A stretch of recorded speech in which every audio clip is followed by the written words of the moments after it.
the Edomite, Ishmaelite conspiracy.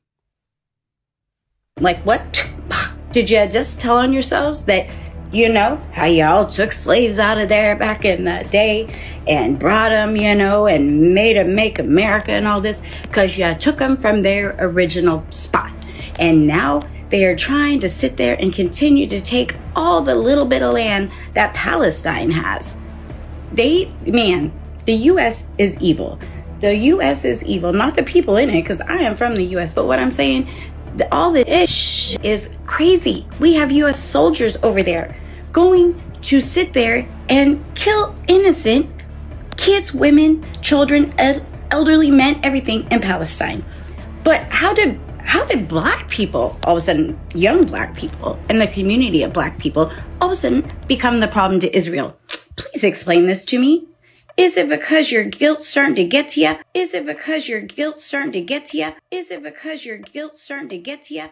Now I'm doing this so that we can frame and get in real time get some understanding of what's going on right now in the Middle East for you.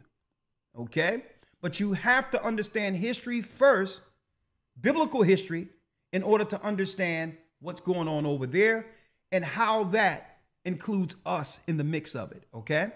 When we're on our purpose according to the Almighty, it doesn't matter what the other Gentiles and nations are scheming against us. It doesn't matter.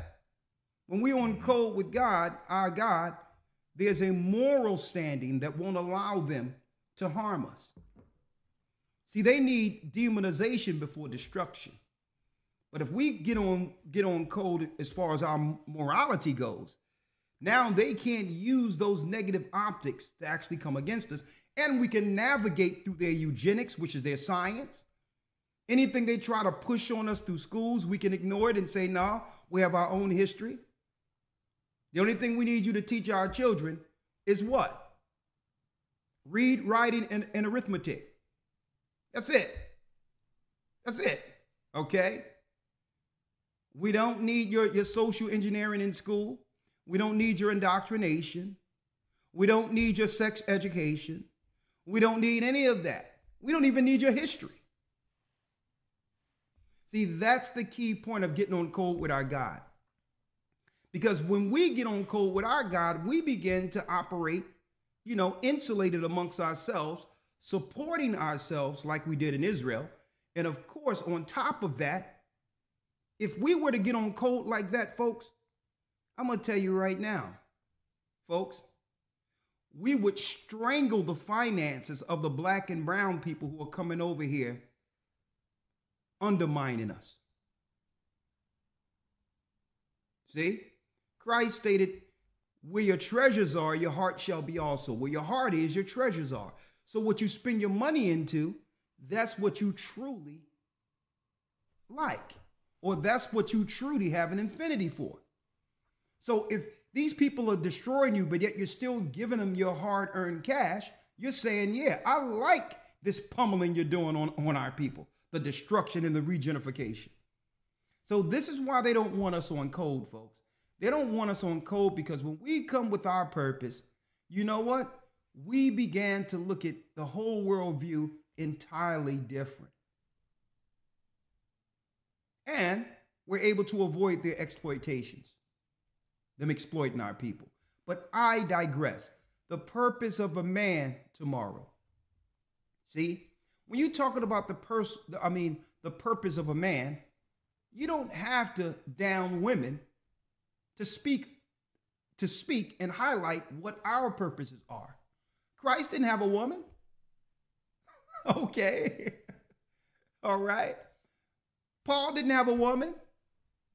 And even though it's good to have a helpmeet if you have so much work to do, when you're on your purpose, you don't have to now put someone else down to highlight or to magnify yourself. You get on God's purpose, and it won't be, it's a simple process getting a woman to get on code with you.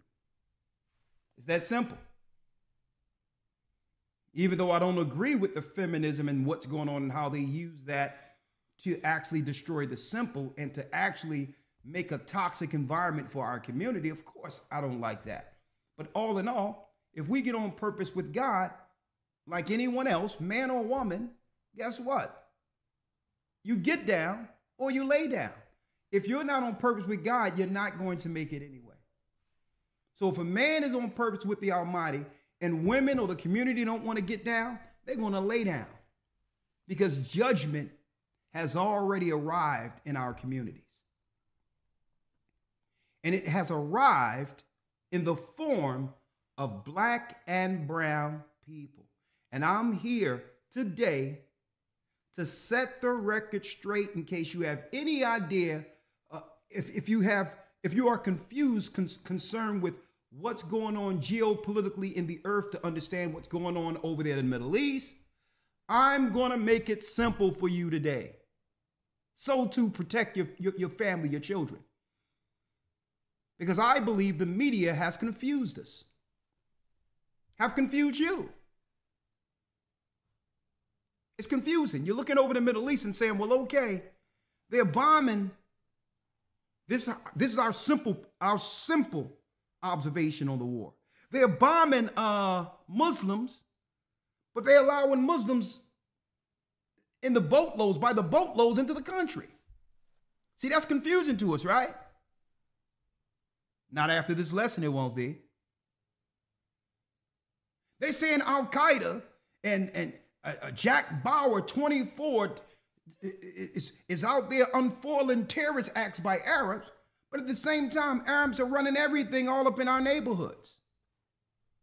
They're coming in and getting subsidies under our civil rights program and all that. So that confuses us when we hear how the media is promoting terrorism and claiming that they're Al Qaeda and a Mujahideen and all these others. But then in America, we can't get enough of them. Right? So that's confusing us. Right? Right? Like for instance, and I'm going to put it all together for you. Like for instance, stuff like this confuses us, right? Let me pull this up. Stuff like this confuses us. And yes, I want to say this also. As we're broadcasting, of course, they won't allow anyone to support this channel for some reason, even though we deal with the guidelines, right? I want to say if what we're bringing forth is helping you, the Bible says, of course, if we instilled in you our spiritual things, shall we not reap your carnal things, which is help? So if this is resonating with you as we go along, of course, they won't allow this channel to be supported like the other channels, okay? Our channels, for some reason, are perpetually in jail, right?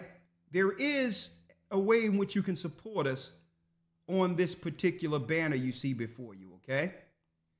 That top one right here where it says classes, you can support us that way, or go to historytimes.org if you don't have Cash App. So just like you would support any other channel at any time, you can always use that top support Cash App thing right there and make sure that, you know, you help us out so that we can continue this work, right? So that we can further the work and open up more churches throughout the earth, okay? So let me go back to what I'm saying real quick, right? And again, historytimes.org for the academy. See, stuff like this confuses us, right? Let me pull this up. Let me pull this up for you right here. Stuff like this confuses us. Now, what we have here is a current address. Now, this current address is from the White House. Kamala Harris, in the midst of the Israeli-Palestinian war, right? Fair use. Matter of fact, I don't have to say that because this is government addressed, all right? I need y'all to understand this, right? This is Kamala. Now, they're not doing anything for our people, but I need y'all to hear this real quick. And today, we take another important step forward in our fight against hate. For years, Muslims in America and those perceived to be Muslim have endured a disproportionate number of hate-fueled attacks. As a result of the Hamas terrorist attack in Israel and the humanitarian crisis in Gaza, we have seen an uptick in anti-Palestinian, anti-Arab, anti-Semitic, and Islamophobic incidents across America, including the brutal attack of a Palestinian-American woman who was Muslim and the killing of her 6-year-old son. A senseless act of violence that the Department of Justice is investigating as a hate crime. For so many people in our nation, the past few days and weeks have brought about all too familiar fears. Fears that they will be targeted, profiled, or attacked simply because of who they are, how they worship, or how they look. And so today, I am proud to announce the Biden-Harris administration will develop our nation's first national strategy to counter Islamophobia. This strategy will be a comprehensive and detailed plan to protect Muslims and those perceived to be Muslim from hate, bigotry, and violence, and to address the concern that some government policies may discriminate against Muslims. For example, the so-called Muslim ban, which President Biden revoked on our first day in office.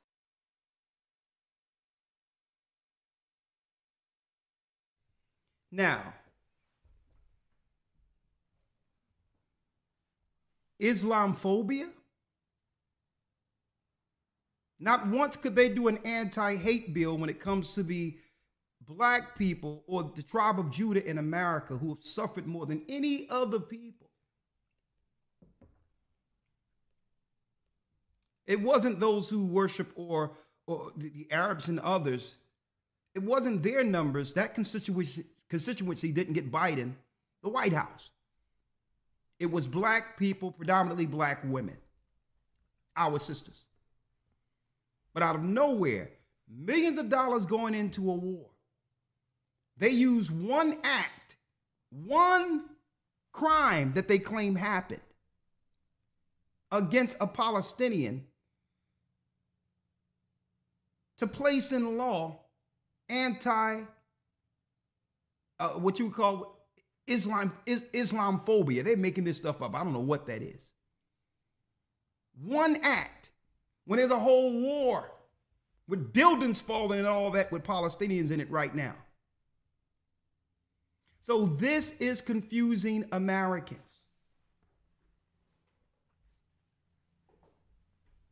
They can't do anything for us. But they can immediately get $100 and some odd billion to go towards the Israeli war right after the Ukrainian war. And I'm going to give you some information on that today. And nothing for our people who are suffering. Okay? Who's getting politically barred out, financially barred out of being able to exist. Inflation, cannot buy houses, getting put out of apartments. But you can pull all this money out for other people. Why? Well, I submit, according to the Bible, correct theology, that there's an Edomite, Ishmaelite conspiracy against the children of Israel. Let's break it down. I submit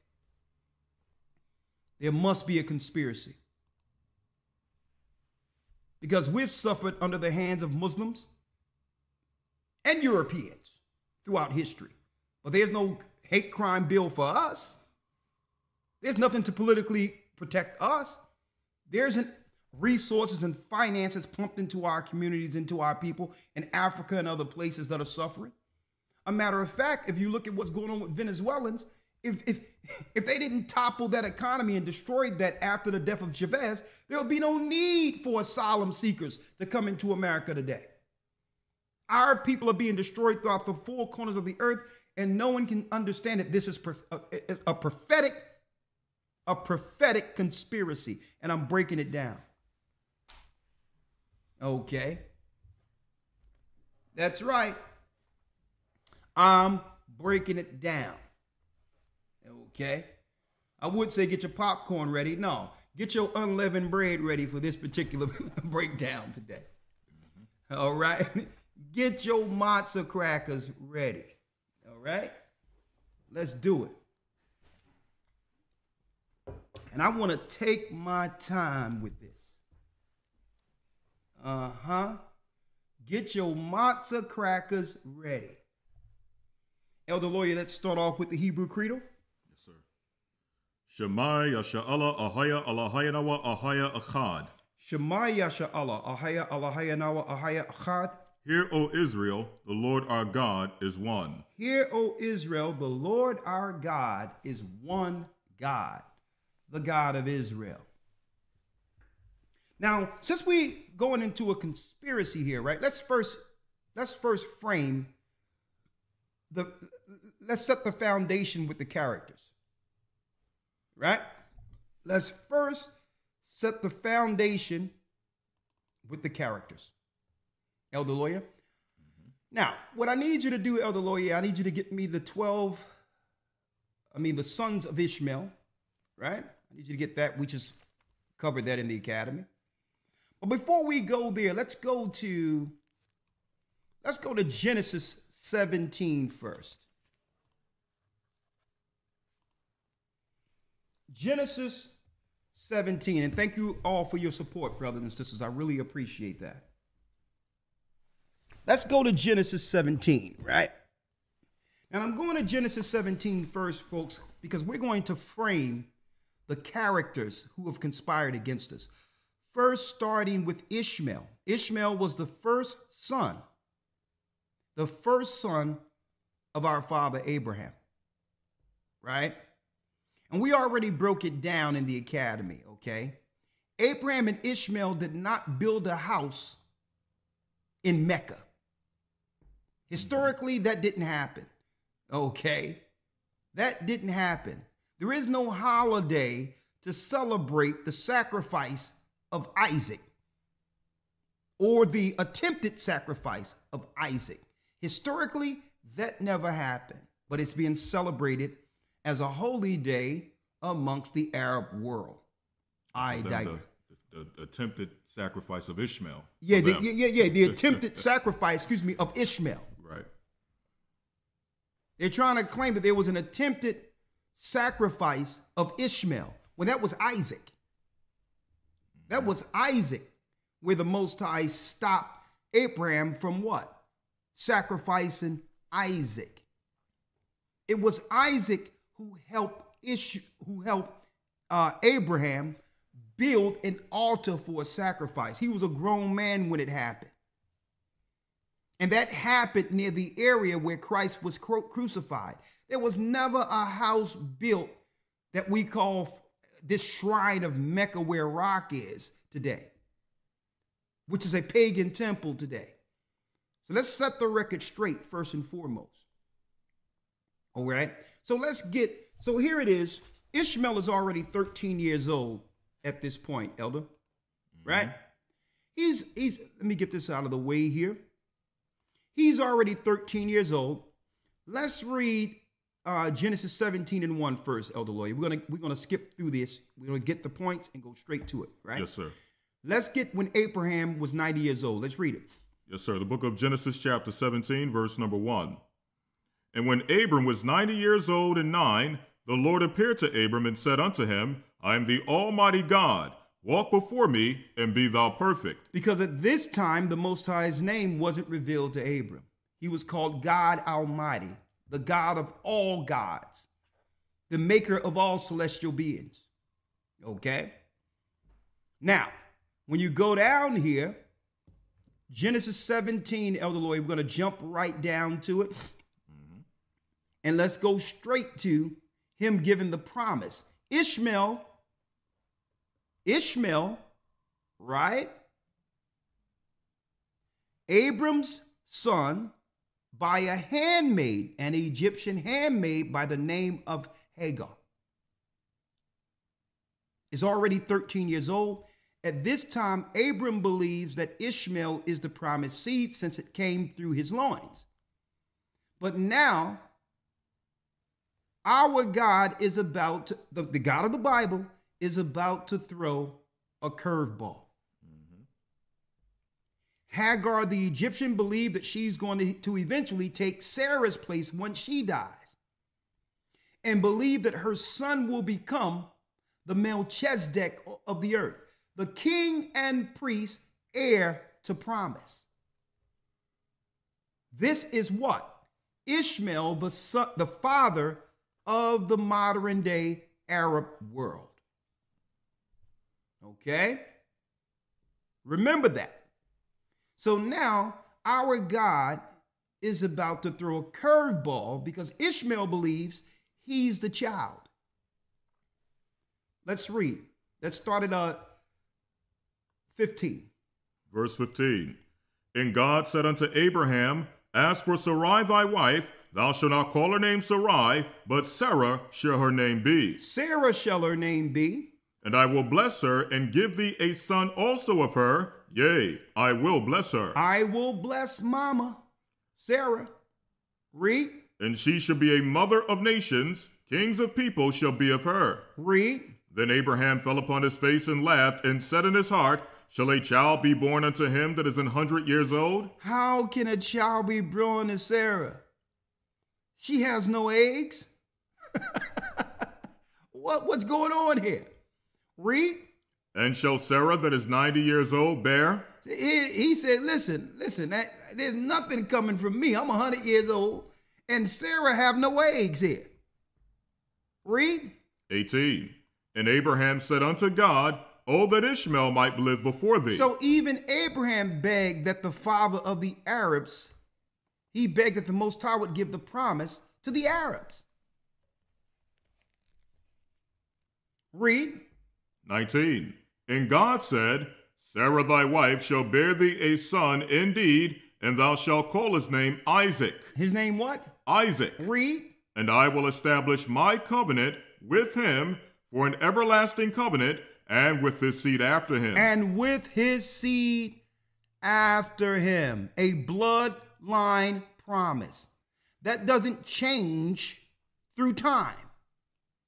I'm setting the foundation so y'all can understand what's going on in the Middle East and how they're drawing us into it. What this is all about today. So the Most High made a contract with Abraham, a promise, and God is not a man that he should lie. Christians can't come around and say Jesus changed this. That's a lie. Christ came to confirm the promise, not to change it.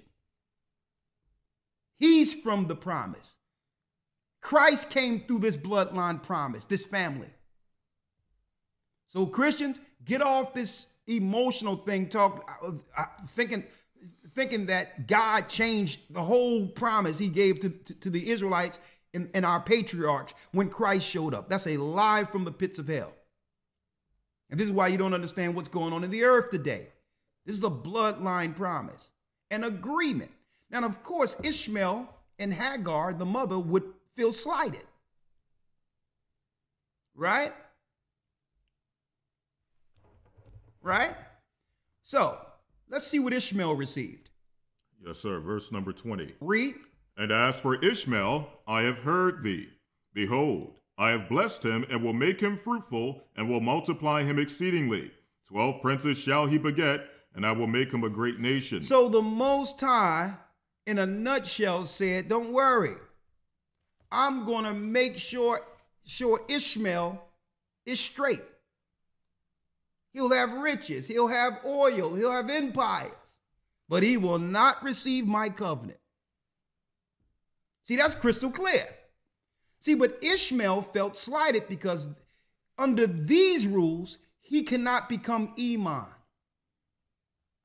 See, he cannot become a high priest over the world. This is why they chose the dark side. See, you can't be a priest over a mosque under these rules. So they had to make their own. They had to come up with their own book, their own rules. And I'm going to go into that in a moment. Okay. They had to come up with this centuries later.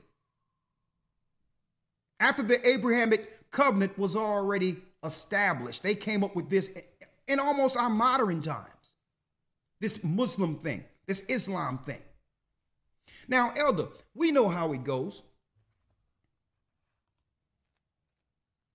Right? Isaac comes on the scene, received the promise 1 year from the time the Most High spoke to Abraham. Boom, a new son is born. It tells us in the book of Jasher, when Isaac was when he was of age, Ishmael was trying to kill the boy. Him and Hagar, his Egyptian mother, was plotting to kill the boy so that by default he would receive the covenant. And our mother Sarah said, "Get out." Now, a lot of you don't know this. Hagar wasn't no regular woman. She was a princess out of Egypt. She was of royal blood, but yet she had to serve our mother. So when she went back to Egypt, she went back with all of the riches that Abram sent her back with and all of that. And they were what? They were of high elite regard when Ishmael and Hagar returned to Egypt. A matter of fact, some of the Pharaoh lines were, believe it or not, Arabs, Ishmael. Some of the Arab lines, some of the Pharaoh lines were that family, where it's still that Abrahamic Shemitic blood ruling over there. Now, Elder Lawyer, let's jump right to the 12 princes that the Most High promised a blessing to. Because guess what? I have no problem with our God blessing other people. It's recorded in the Bible. But the Arabs weren't supposed to take that blessing that our God gave them and to use it to turn on us. We were family. So I have no problem that you own what you own. Our God said you would get that, but you don't get what belongs to us. And I'm here to set the record straight. Let's go to the sons of Ishmael real quick, if you will, Elder Lawyer. Yes, sir. The book of Genesis, chapter 25, verse 13. Yes, Genesis 25, verse 13, right? Let's read it. And these are the names. Matter of fact, let's start at the first verse so we can get just to get a foundation here. Yes, read. Sir. Genesis 25 and 1. Then again, Abraham took a wife, and her name was Keturah. So as you can see, it was promised that many nations would come out of Abraham. So he just didn't have a nation that would come through Hagar, which was the Arabs, right? He also would have other families in the Middle East that would be considered what? Shemites. Shemites. So when someone says anti-Semitism, it can't just apply to one family out of Abraham. It's all the children of Abraham are Shemites, which means if you do something against me, who's an Israelite, under that label, that would be considered anti-Semitism. If you did something against the Arabs unjustly, like Kamala is claiming, right? The anti-Islamic is Islamophobia, some name they done made up. There will be no need to make up a new phobia to protect them.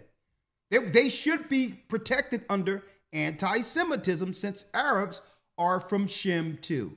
Abram is from Shem. We're from Shem. The so-called white man is from Shem. So when you go into the Bible, right, it shows here in Genesis 25, all the families, Keturah and others that came out of Abraham, who so happened to be Shemites, where they get the term Semitism from, or Semite from. It's a mispronunciation of the son Shem. It's not Sim, it's Shem. Right? So now let's go down to the Arabs real quick, if you will, Elder Lawyer. Verse number 13. 13. And these are the names of the sons of Ishmael. Now remember, our God said that he would bless Ishmael's sons and make them a great nation, right? Come on. By their names, according to their generations. The firstborn of Ishmael, Nabojoth. Nabojoth. Nabojoth is what? The first son of Abraham, from whom Muhammad, or whom they call their prophet Muhammad, came out of. Nabojoth is the father of who? That's right. The tribes of Koresh. The tribes of Koresh that Muhammad came out of, Nabojoth is the father over that particular bloodline of Muhammad.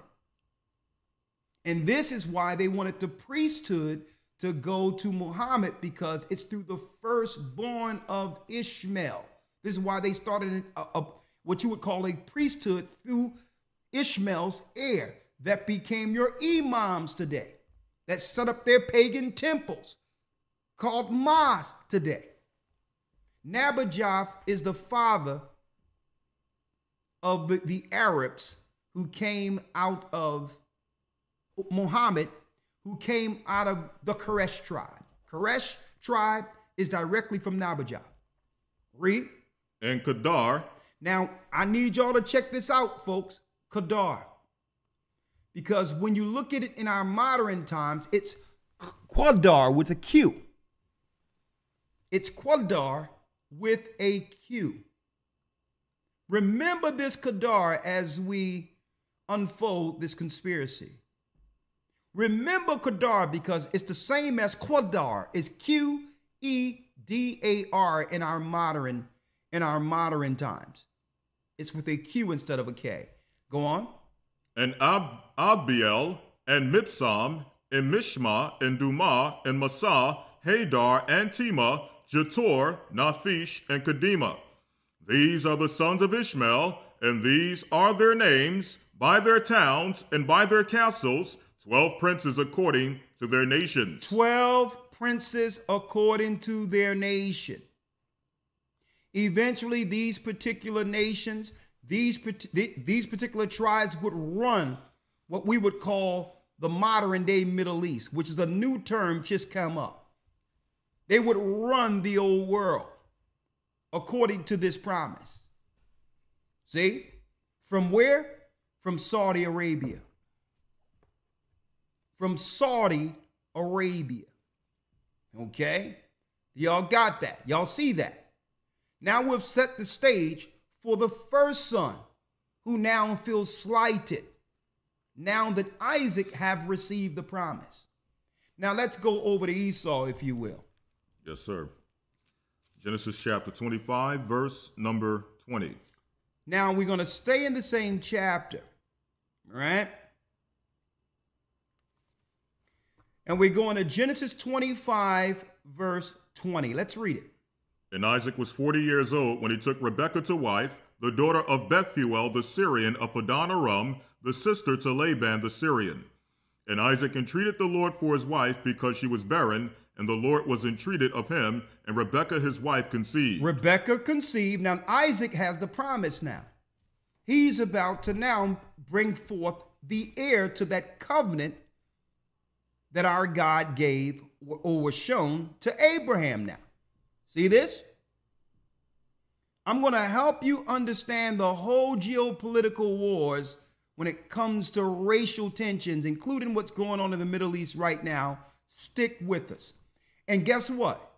It doesn't matter where we go, right? It always comes back to our people. We're living in the earth a biblical narrative that only the Bible can give understanding to. You can't understand this by looking at this just through politics or thinking that it's about money. No, this is about prophecy, folks.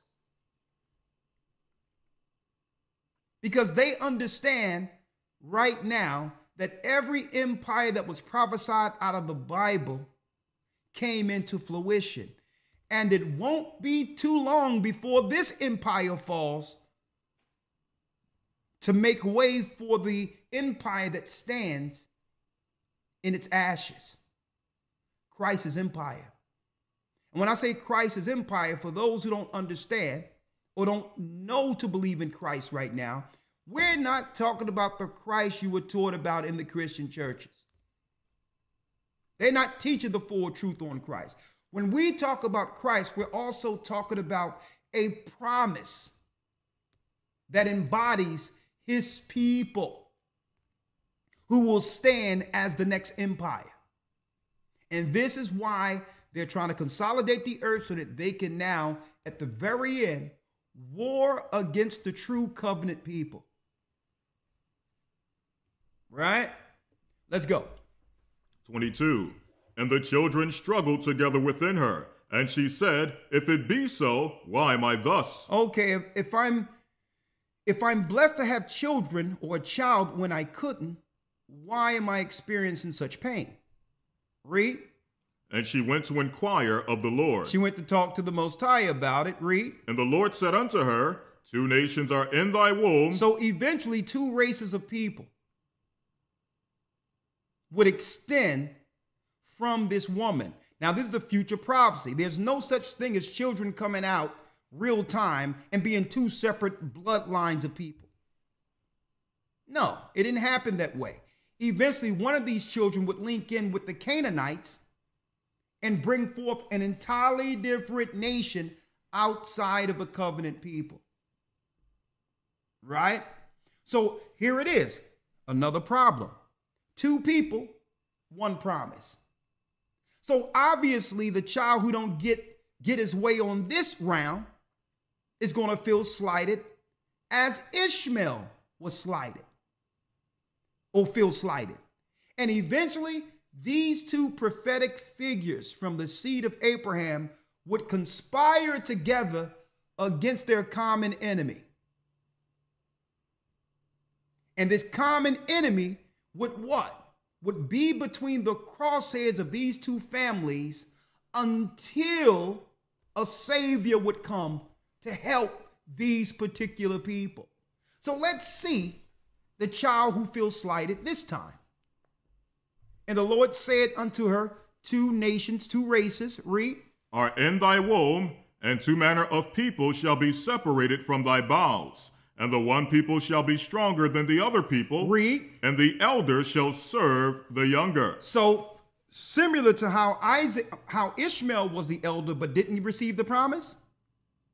Now, of course, the firstborn is supposed to receive everything of its father, from his father. So now the firstborn, Ishmael, feels slighted first. And now the Bible have flipped it now. The Most High flipped it and say, no, Rebecca, the elder shall serve the younger. Your pain is a result of these children fighting in the womb for 1 promise. They're fighting to see who comes out first. And that's the pain you're experiencing, my daughter. That's the pain you have experienced. 1 promise, 2 children. But the Most High flipped it and say, whoever come out first will eventually serve the younger child. See this? He flipped it. So let's see the child who would eventually join with Ishmael. 24. 24, let's read it. And when her days to be delivered were fulfilled, behold, there were twins in her womb. And the first came out red all over like an hairy garment. So there is no such thing as white people or black people. We're brown. Europeans are red. When you look at the spectrum, when you look at the colors, pink is what? Derives from a diluted dark color of red. Rome, their color was what? The eagle with blood red behind it, representing Edom.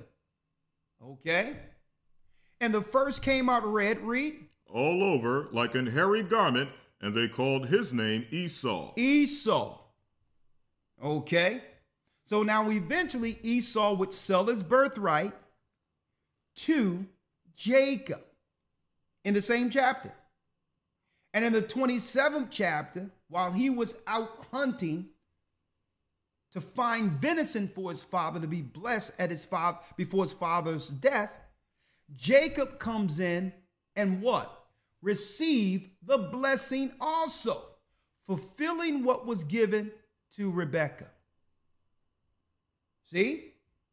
Fulfilling what was given, what was shown prophetically to Rebekah. So now Esau is peeved now. He's upset. He's upset. So our father Isaac states, well, you know what, Esau? I can't give you anything. The covenant that was given to me through my father, I've already given it to Jacob. Right?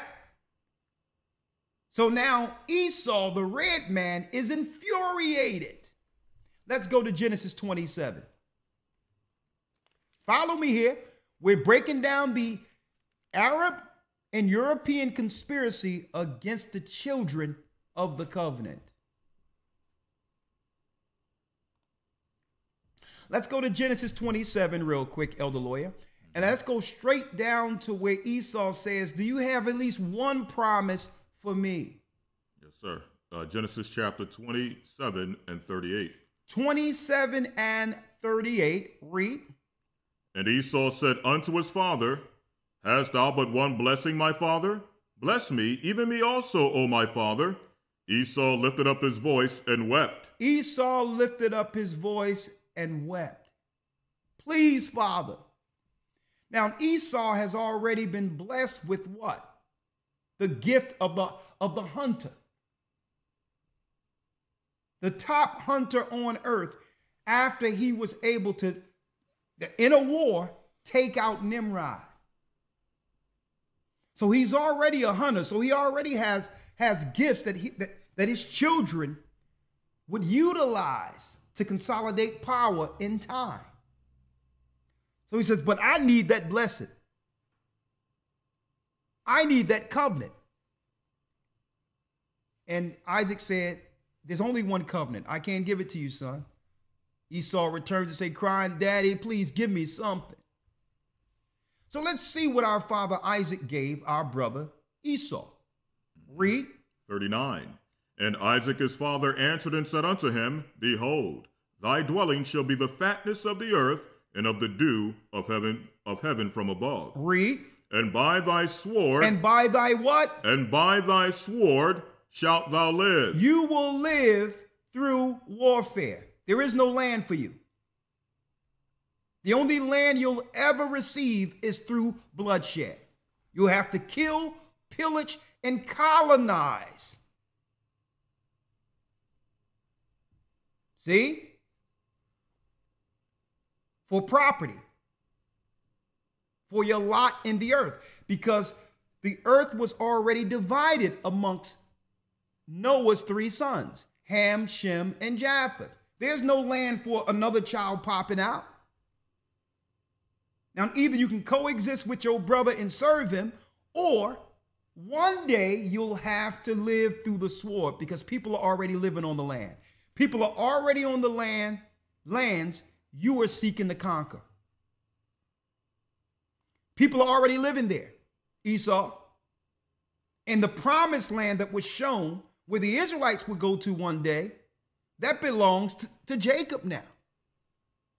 So you'll have to live by the sword. Any property, territory, or countries you get, it will be through what? You would have to send an army to take lands.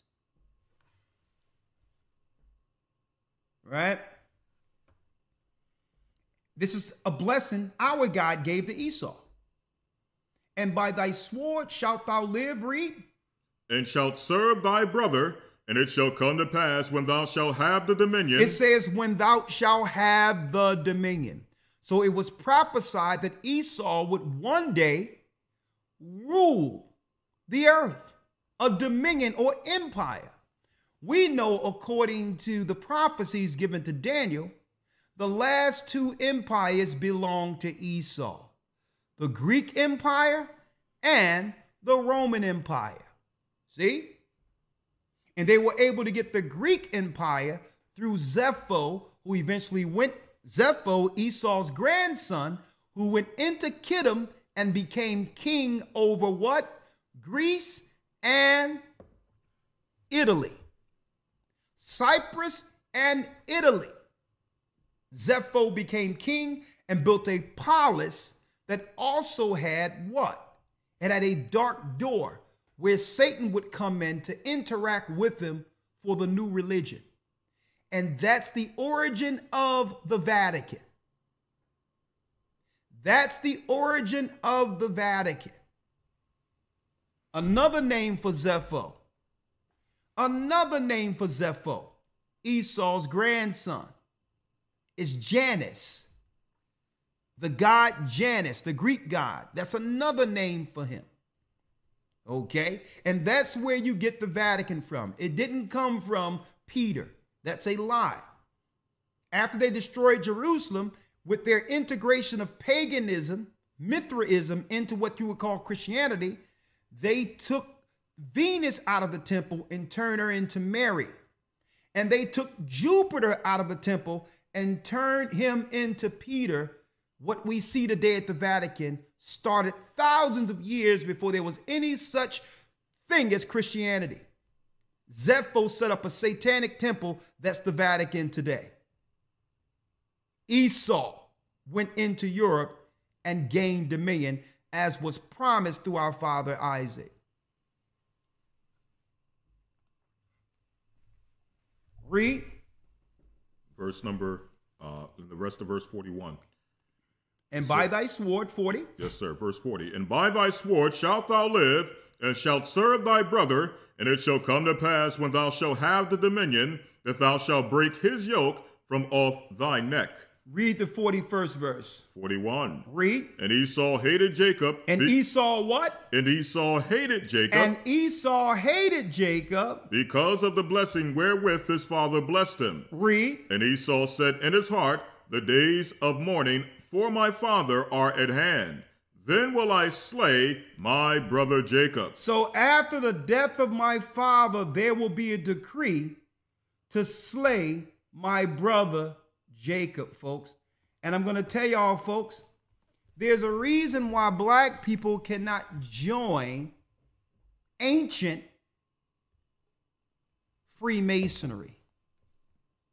They cannot join the Scottish or York rites of Freemasonry. They have to now, they've created their own little Prince Hall to be at the behest of the top lodges.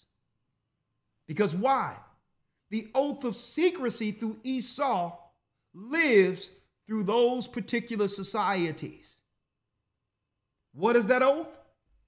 Here is the oath. Let's read it again.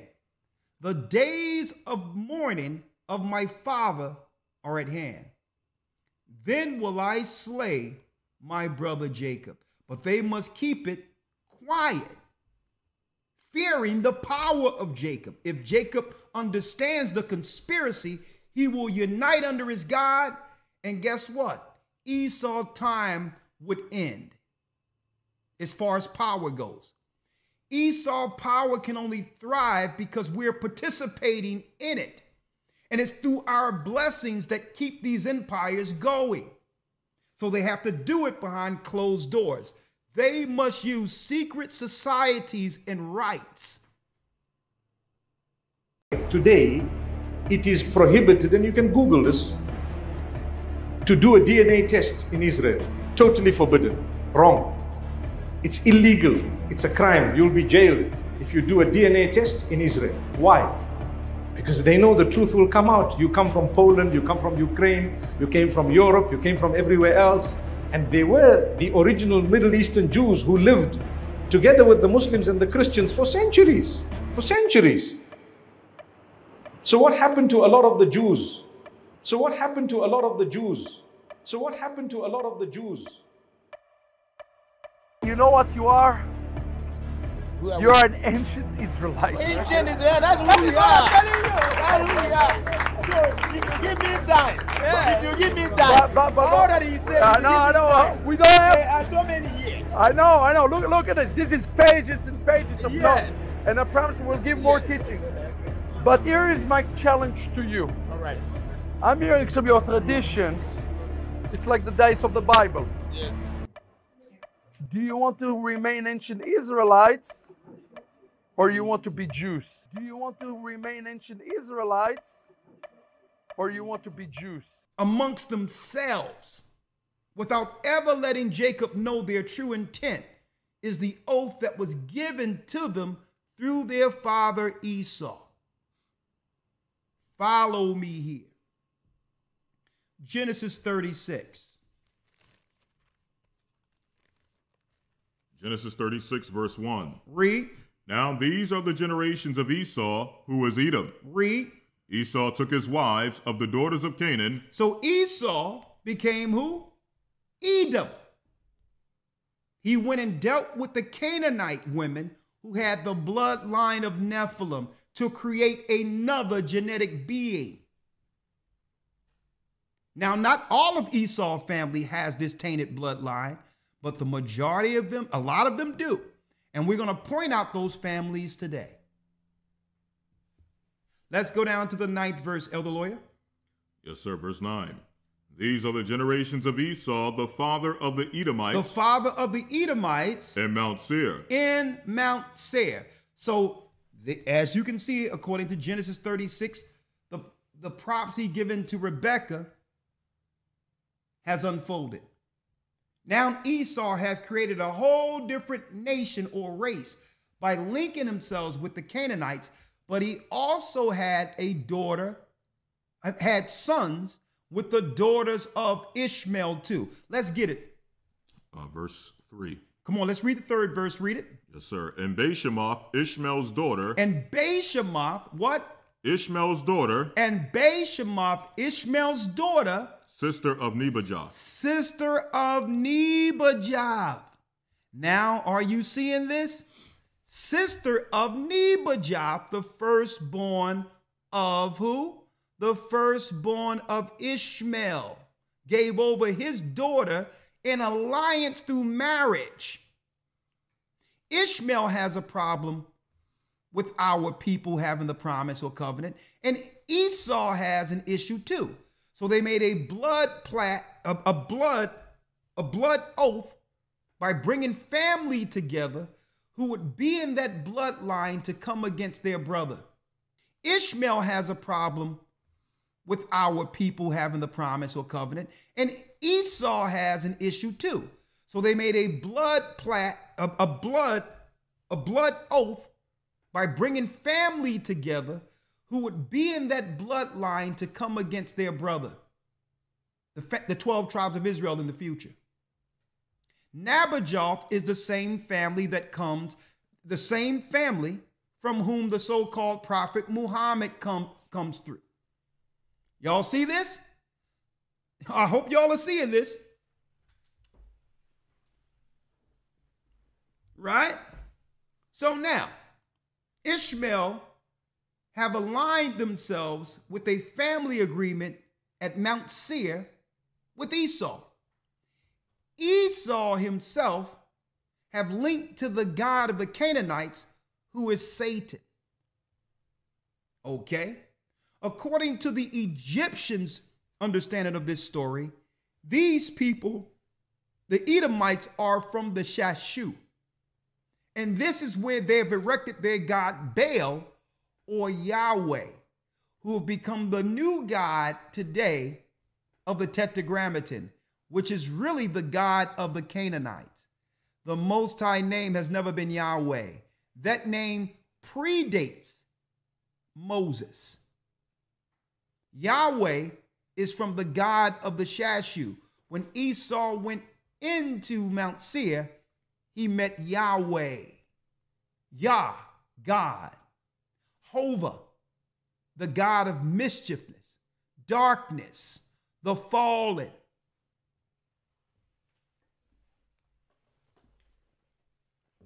Hope y'all following me here. So even Christ stated that you can only serve two masters. You'll love one or hate the other. So obviously Ishmael isn't going to serve the God of Abraham, his father. He feels slighted. Of course, Esau isn't going to follow or believe in the God of Abraham because he feels slighted. So they both turn to another master. They both turn to Satan. There's only one other God outside of our God, the ruler of this world. Okay? Stick with me now. I'm taking a few baby steps here. Now,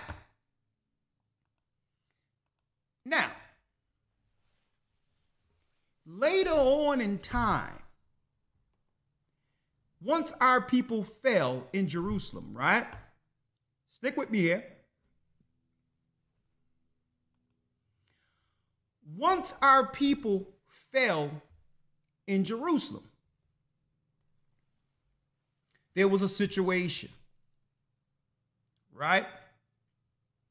We fell, and eventually what would happen is, once we fell, well, there's two separate falls. One in 721 BC, when the Assyrian king came against Israel, and it split in two eventually after the sin of Solomon. The northern kingdom were taken out of the way, and a lot of them came into the New World, Australia, the New World, and the other areas outside of the Old World, which are the lost tribes of Israel, like your North American Indians and others. Okay, even went into Asia and different parts of China, like your Cambodians, like your Philippines, like people in Taiwan, okay, who became what you would call the Negroes of Asia, okay? So here it is. 10 tribes leave, and only the southern kingdom exists. The southern kingdom exists of the majority of what we would call the Negroid Israelites, right? Like who? Like our people, Judah, whom Christ would come through. Benjamin, like the West Indians, right? Levi, the high priest. The priests, like you would see the Haitians, and a lot of this is still going on in Africa today, right? The southern kingdom stayed in place up until the time of the fall of Jerusalem. I'm going into history now, right? And I'm going to use their sources, right? I want y'all to see this.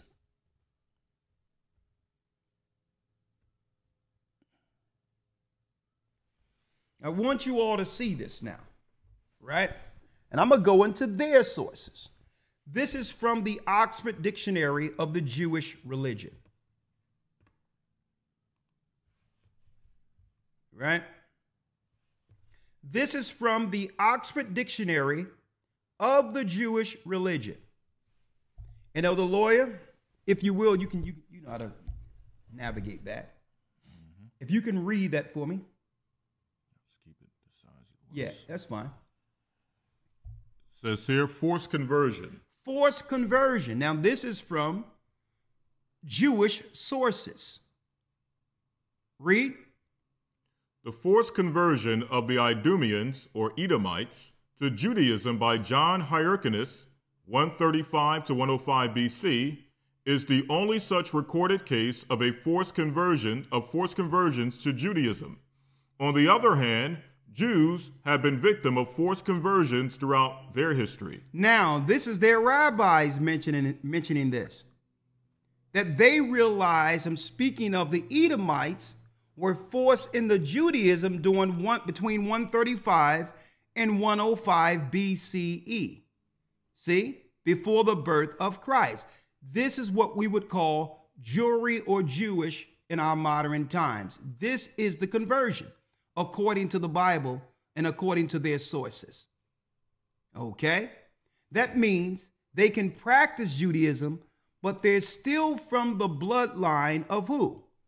Edomites, according to the Bible. Right?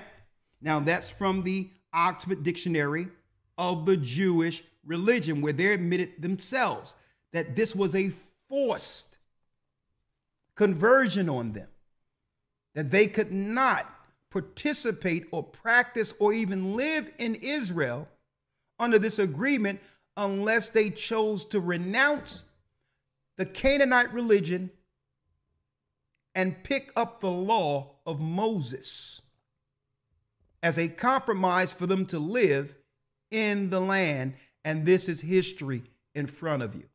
Okay. Now there's white papers and articles on that. I'm just giving you the parts, the pieces, so you can piece together.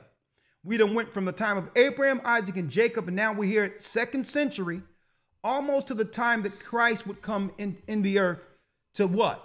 To sustain the promise that was given to Isaac from Abraham. Now, at this time, the 12 tribes of Israel are on the scene. And it won't be too long. It would take a few empires, but eventually these same 12 tribes would receive what? Rulership according to that age-old prophecy. Ishmael and Esau would work to make sure that never happens. See, they would work to stave off the promise, understanding that the elder Esau was born to serve his younger brother. Are you following me here? Now, there's more. More sources. This is a white paper. The religion of Idumea and its early Judaism, right? And this is a white paper from Yigal Levin, okay? I did research on him, and he's also, he's also amongst and operating and learning under the rabbinical lines and studies of the Talmud also, okay? Yigal Levin, okay, he's Jewish, and he has some history on early Judaism. Our future. I'm gonna take everything from you. I'm gonna take everything from you. I'm gonna take everything from you. Why do you think that the U.S. is so quick to go help Israel fight against the Palestinians? Why? They know that the Jewish people in Israel are not the original people. Oh, no, no, no. They are definitely not. The original people are Black people and people of color. So why did one lady, Judith Shore, she was an Israeli consul, say that the biggest threat in Israel is the younger Black community? Why do they feel so threatened? Why? Because you know why? They know that the Black people were the original chosen ones, the original ones that were there. The people over there now, they took over all that land, just like they're trying to take over all of Palestine. They have taken so much land from Palestine also, but watch what this lady says about the Black community being Israel's biggest problem. The Black community being Israel's biggest problem. The Black community being Israel's biggest problem. The major problem of Israel is with the young generation of the Black community. Black Lives Matter starts there.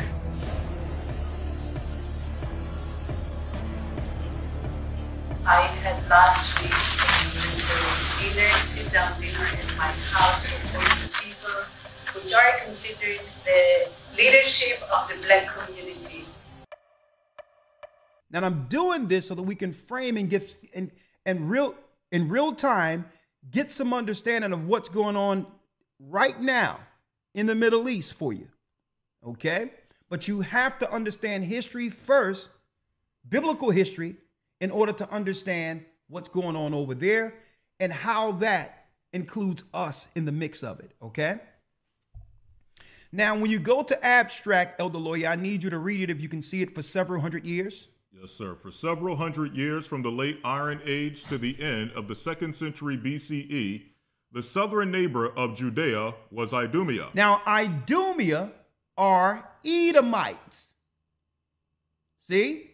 Idumea are Edomites. Now, we know that according to the Jewish history that we've just shown, it was Edomites who converted into Judaism, and this is what we see today. Okay? It's not a bloodline belief, more so than what? A conversion and compromise to follow the laws. But the bloodline covenant still stands with God's people. So you can believe in the Torah and all that, but you're still not a part of that covenant promise that was given to Abraham, if you understand, if you're following us, right? Now let's read here. Judea was what? Says here, the southern neighbor of Judea was Idumea, populated by descendants of Edomites. Descendants of Edomites, read. Together with Kedarite. Together with Kedarites, which is the second son of Ishmael, Kedar.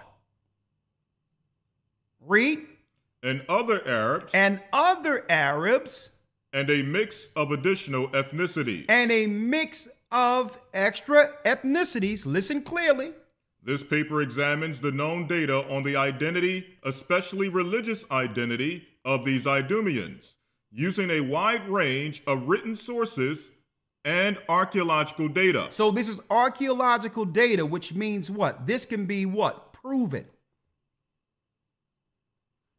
That this system that I'm going to show you for conspiracy existed. There's archaeological proof of this time period of when they were able to operate in union in an area called Idumea on the outside of where the tribe of Judah lived.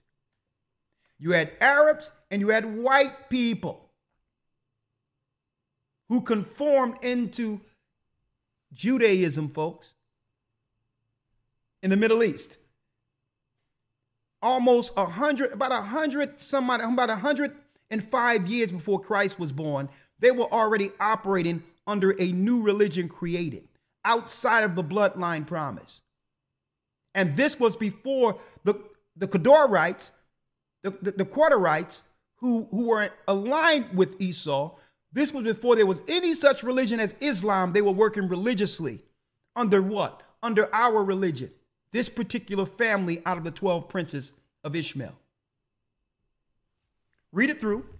Says here, within the Bible, Edom is presented as Israel's twin and its harshest enemy. And it tells us in the Bible that Edom is presented as Israel's twin and its harshest enemy. This is why in Christianity, they'll tell you Esau disappeared and don't exist. They don't want us to know that Esau has a political agenda against Israel at its highest realms of power. Now, I'm not talking about the everyday guy you see down the street smoking a Newport. We're not talking about those white people here, okay? Or Pall Mall or Marlboros, okay? We're talking about those who have made a secret oath to keep the promise to destroy Jacob in place under secret societies. Edom is presented as Israel's twin and harshest enemy. Read. But there are hints that the Edomites worshiped the God of Israel. They worshiped the God of Israel when they was almost forced to, right? During the time of Hyrcanus, during the Maccabean period, during the time of the Hasmonean dynasty. But see, they only did it through compromise. It's not as if they really wanted to follow Torah. This is why they also took up practices when it comes to the Babylonian Talmud and others. Babylonian practices from ancient Canaanites infused with their new religion through compromise Torah. So they'll on a surface deal with Torah, knowing it came from their father Abraham also. But in actuality, their political structure and their true intent of worship comes from Mount Seir. Right? The Canaanite religion. Edom is presented as Israel's twin and his harshest enemy, but there are hints that the Edomites worship the God Israel. Read. While the origins of the Edomite deity Quas remain obscure, as does the process of their migration into southern Judah. Their migration in the southern Judah. So, folks, they were already at this time, they had eyes on the promised land. Well before Christ was on the scene. Arabs and Edomites had a play to get that land, believing that they have some similitude or some relation to that promised land that wasn't promised to them through our God. But the whole time, their focus was to get that area. Arabs and Edomites. Why? Because they felt slighted. They were born before us, but yet our God gave the promise to us. So back then they were conspiring to get the land. Arabs and Edomites. Read. While the origins of the Edomite deity Quas remain obscure, as does the process of their migration into southern Judah, the many inscriptions from the Persian period show that Quas became the most widely worshipped deity in the area, even if other gods, including Yahweh, were also recognized. The Hellenistic period brought heightened Greek and Phoenician influence, but also the stabilization of Idumea as an administrative/ethnic unit. Some of the practices of this period, such as male circumcision, show an affinity to the Judaism of the time. This paper also discusses the outcome of the Hasmonean conquest of Idumea and the incorporation of its inhabitants into the Jewish nation. Exactly. So we're going to jump right to it. When you go into the god Kas that was worshipped during the time of this Idumean integration of Idumea, right? Kas was a main god worshipped in Mount Seir.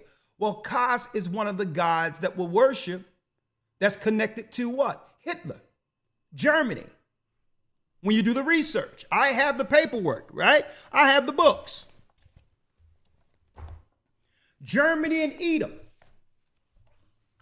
by Rabbi Yahir Davidli, where Kas, they brought that same ideology to destroy our people because Germans are Edomites, okay? So that same ideology of the god Kas was a deity worship under Hitler. So no wonder after the war, all the science of eugenics and destruction began to be aimed towards our people here in America and abroad in Africa and different parts of the Congo. The eugenics program and all that. But it's an age-old oath to get rid of Jacob. Eugenics is in that oath. And guess what? The god Kas was worshipped by Hitler himself. It's in the books. It's in the books, folks.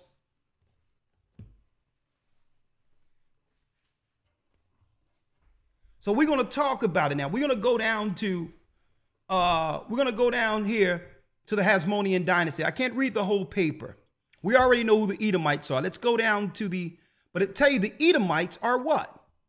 The Edomites are Semitic. You see it there, Elder Lloyd, where it says Semitic there? Yep, go down. It says, yeah, right here.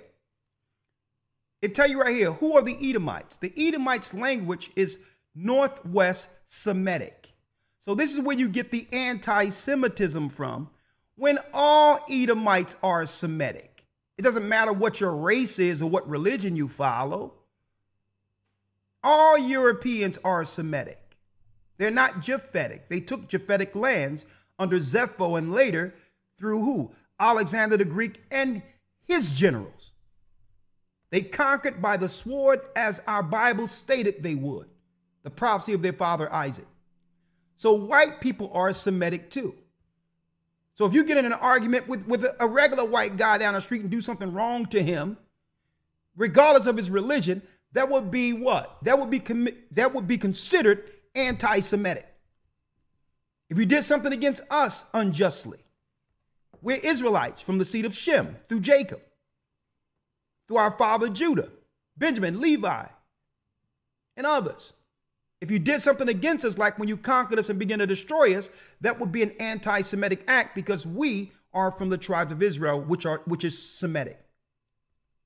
Right? So let's go down here. Idumea. Let's talk about this real quick, Elder Lawyer. Idumea. Right? Now, I can't read the whole paper, so let me just get straight to the Hasmonean dynasty. When was the province of Idumea created? Read it. It is now widely acknowledged that there was, in fact, no province of Idumea at all during the Persian period. Read. Such a province is not mentioned in any of our sources for the period, literary or epigraphic.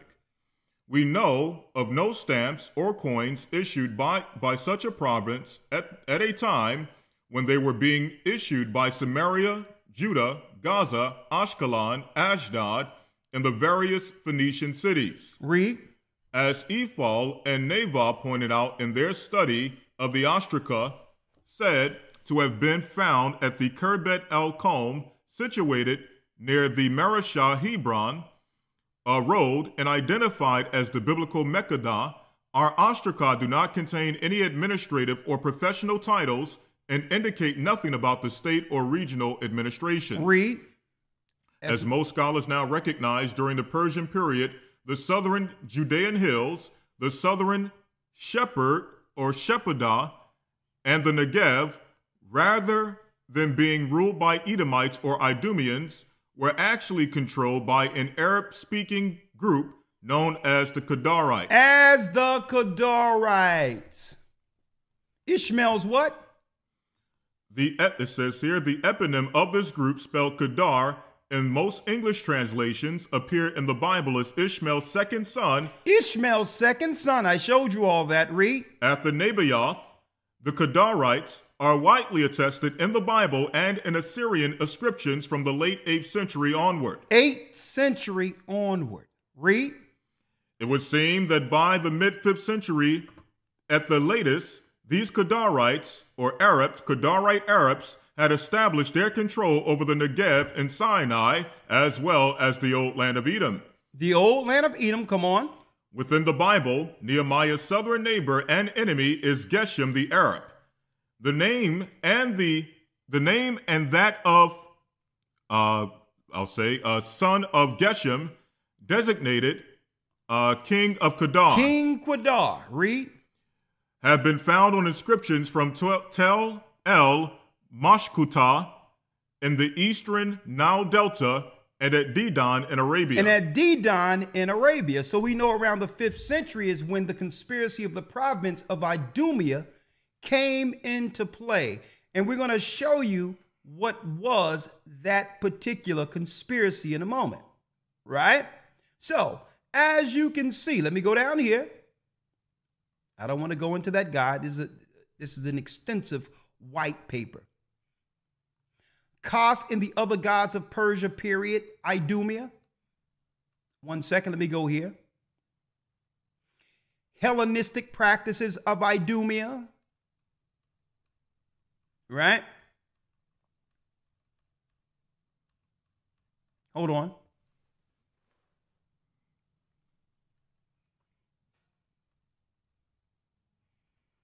It's extensive, but I just wanted to show you all this right here. Right? Esau and Edom in late Second Temple in the rabbinic Judaism, right?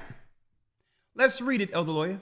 Yes, sir. Despite the assimilation of Idumea and its inhabitants into Judea towards the end of the 2nd century BC, and despite the huge influence that Herod and his descendants had on Judea. Now let's deal with Herod real quick, folks. Because Herod, follow me here, Herod was known as a man who eventually would seek to kill the covenant child Christ. Right? Finish reading, Elder Lawyer. It says here, the huge influence that Herod and his descendants had on Judea, Jerusalem, and the temple throughout the remaining 170 years of their existence and beyond, late Second Temple and rabbinic Judaism essentially obfuscated any memory of the Idumeans. Read. This can easily be seen in most of the late Second Temple period pseudepigrapha.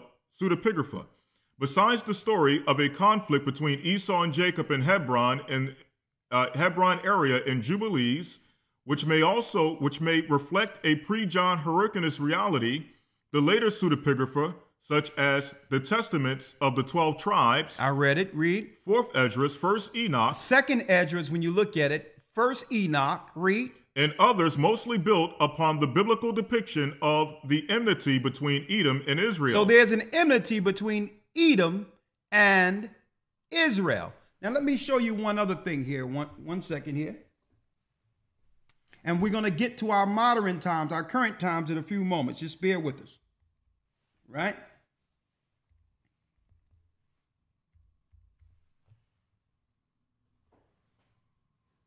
One second.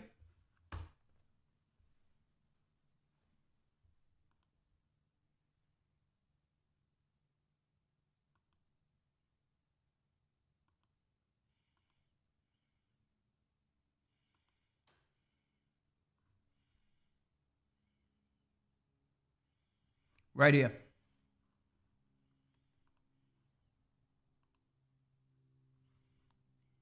Right here. Just read this part. For several hundred years. Yes, sir. For several hundred years, there existed south of Judea an ethnic and administrative entity which we call Idumea. That we call Idumea, read. While the origins of this entity and the process by which it came to be are debated and will be discussed below, its end is well known. Idumea was conquered by the Hasmonean ruler John Hyrcanus. John Hyrcanus, listen. The first, near the end of the 2nd century BCE. Now, John Hyrcanus was a Levite. These are Israelites here. Read. And at least according to Josephus, some Idumeans seem to have been included into the Jewish nation / religion. Hold up. They were inducted into what? Inducted into the Jewish nation / religion. They were inducted into the Jewish nation religion. And at this point, they were called Jews according to, folks, the complete works of the Josephus. The tribes don't denote them. The religion denotes them as Jews according to this conversion. Antiquity of the Jews, here's the source, 13:257. When now there's a new religion on the earth outside of what was given the 12 tribes of Israel. Right? So there's a clear distinction between the process of what Judaism is and what religion that was given to Abraham, Isaac, Jacob, and the 12 tribes of Israel. There's a clear distinction between the two. Okay? And we're here to clear it up. We're talking about a bloodline promise, not what religion you fall under or converted to. Are you following us? Now, since we're there, going along now, right? Let's get it here. Let's now read the conspiracy.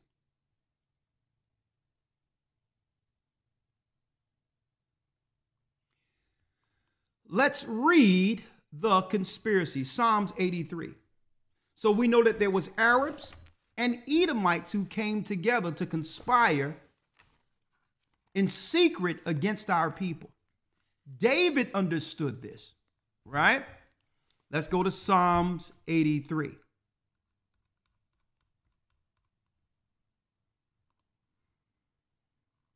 All right, Psalms 83, verse 1.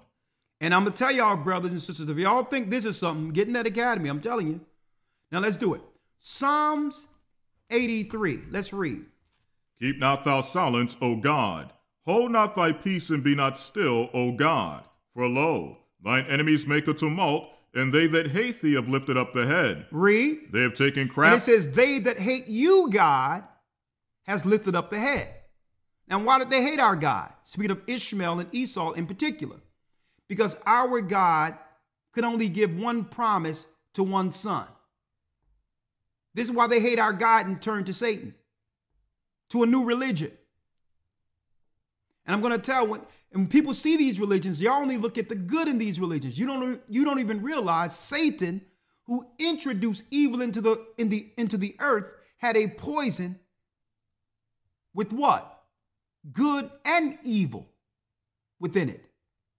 So you only look at the good of these religions, but not realizing when Satan administers a poison, there's good, but with side effects. So you look at these religions and believe, okay, because there's similar tenets that you can relate to biblical principles, you'll think, okay, that's a good religion too. Well, there's good in all religion. There's good in all beliefs. But that's the distinction between what? The core beliefs in the Bible opposed to Gentile religion. See? Because you can have good and all that in there, but you can also have in their religion, under the Canaanite religion, where a certain time of year, you must bring your child to be burned to the god Moloch. Okay, that's not too good. So these people at the helm of these religions, not the people who just follow them, because some people are like sheep, okay? People just follow the status quo. So this is no indictment on anyone who's following some religion somewhere, because you don't even know the origin of your religions. You're just trying to practice what you believe is the right path based on what was handed down from your parents and all that. So there's no indictment on someone who's trying to seek God through any religion. We're just setting the record straight. At the pinnacle of these religions are Satanists. Okay? And they hate our God because they know our God has a chosen.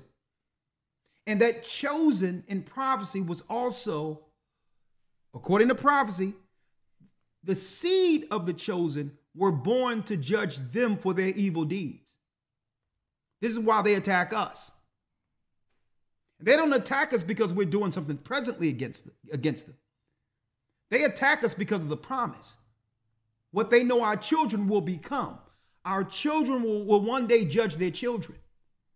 So they're attacking us to stave off that prophecy. Okay? For lo, thine enemies make atonement. Read. And they that hate thee have lifted up the head. Read. They have taken crafty counsel against thy people. So they're sneaky, crafty. So even David mentioned this conspiracy in Idumea, that they would take crafty counsel against our people. So they're not going to do it out front and let us know they're warring against us. They're going to do it slick. Oh yeah, civil rights, all people equally. We all down with, we're all victims. And don't worry about it. We're going to make sure we do what's right for black or brown people. And you think you're included in that. Only for them to bring over the same people who have destroyed you to continue destroying you. See, that's crafty counsel. They're not going to tell you directly that they're actually just exterminating you and your family. What they're going to tell you is, listen, we're going to make sure there's rights for black and brown people. See, we're going to make sure I'm going to show you what we're going to make sure. We're going to make sure it pop for you black and brown people. Like right here. And today, we take another important step forward in our fight against hate. For years, Muslims in America and those perceived to be Muslim have endured a disproportionate number of hate-fueled attacks. As a result of the Hamas terrorist attack in Israel and the humanitarian crisis in Gaza, we have seen an uptick in anti-Palestinian, anti-Arab, anti-Semitic, and Islamophobic incidents across America, including the brutal attack of a Palestinian-American woman who was Muslim and the killing of her 6-year-old son. A senseless act of violence that the Department of Justice is investigating as a hate crime. For so many people in our nation, the past few days and weeks have brought about all too familiar fears. Fears that they will be targeted, profiled, or attacked simply because of who they are, how they worship, or how they look. And so today, I am proud to announce the Biden-Harris administration will develop our nation's first national strategy to counter Islamophobia. This strategy will be a comprehensive and detailed plan to protect Muslims and those perceived to be Muslim from hate, bigotry, and violence, and to address the concern that some government policies may discriminate against Muslims. For example, the so-called Muslim ban, which President Biden revoked on our first day in office. Are you kidding me? We can't get an anti-hate bill to save our life here. See? Folks, y'all don't see the game? Y'all don't see the plan yet? They're getting in front of these people, making laws knowing that eventually our people are going to wake up and realize we've been double-crossed by all these black and brown people under the same conspiracy the Bible warned us about, warned us of. See? So they putting these laws in place knowing that eventually it's going to be mayhem in these inner cities when our people realize that we've been double-crossed, that we're voting in those who are actually, folks, who are actually paid like mercenaries to destroy us inwardly. Crafty counsel.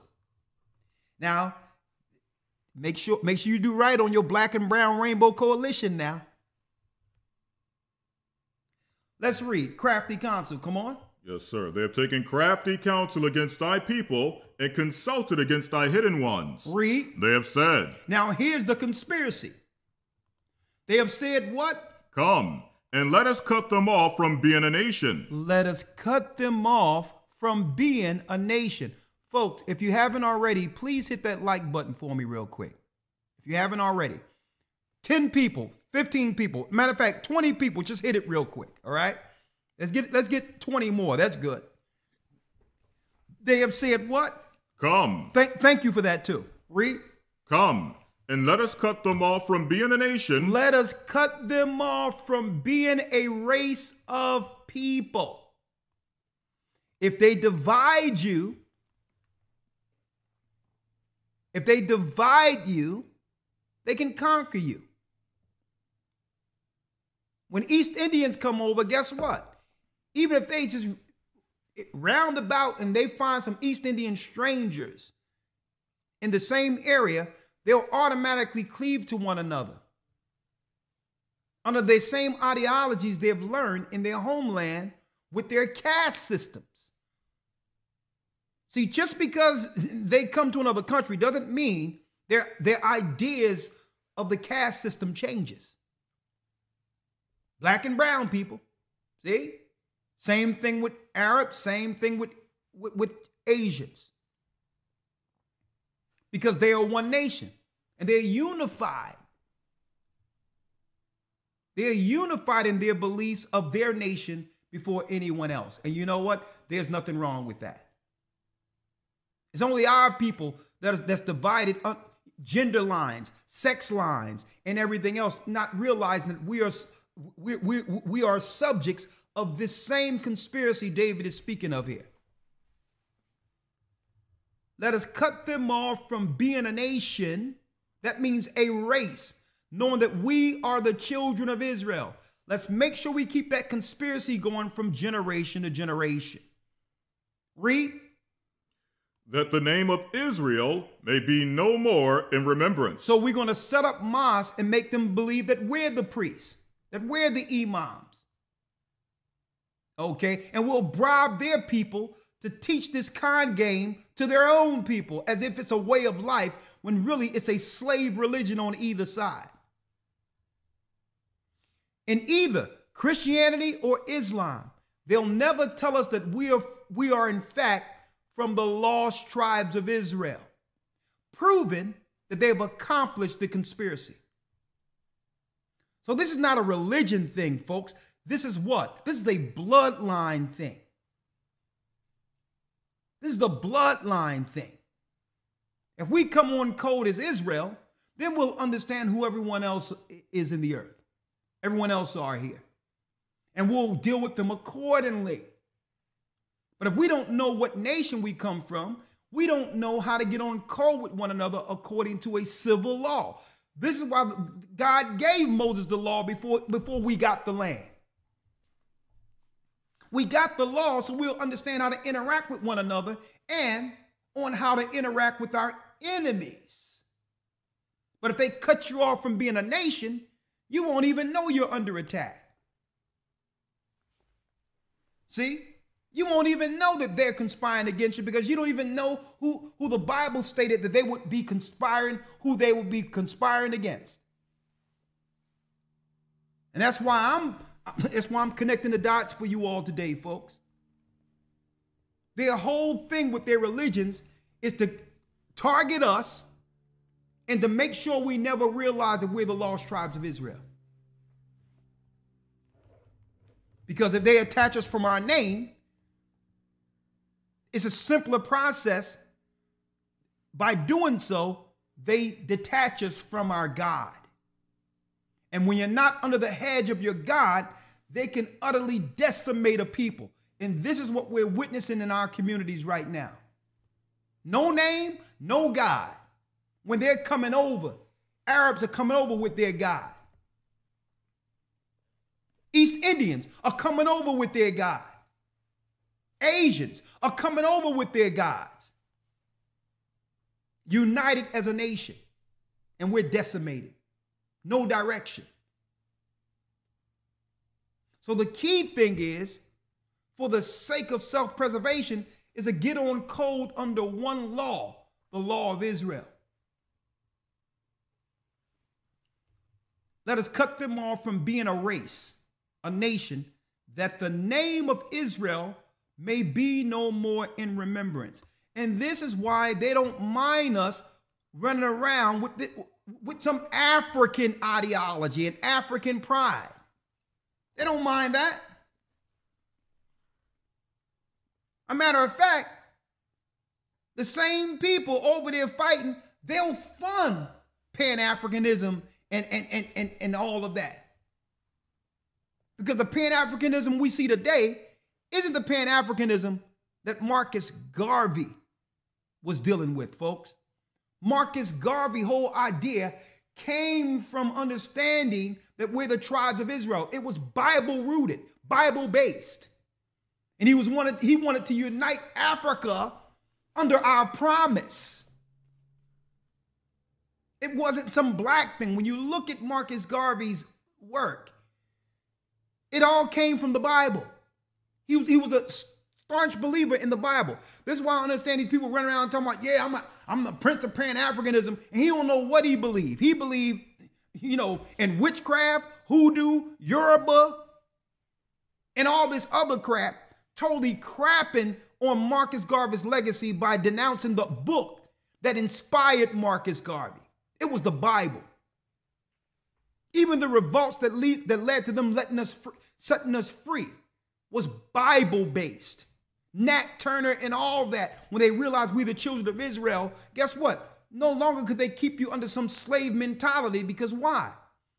If you are an African or a Hamite, there is no promise to you according to what? The Bible. There's no promise. If they can trick you into believing that you're from the cursed seed of Ham and be a servant of servants, you'll have no disagreement with serving these other nations and believing you were born to do so.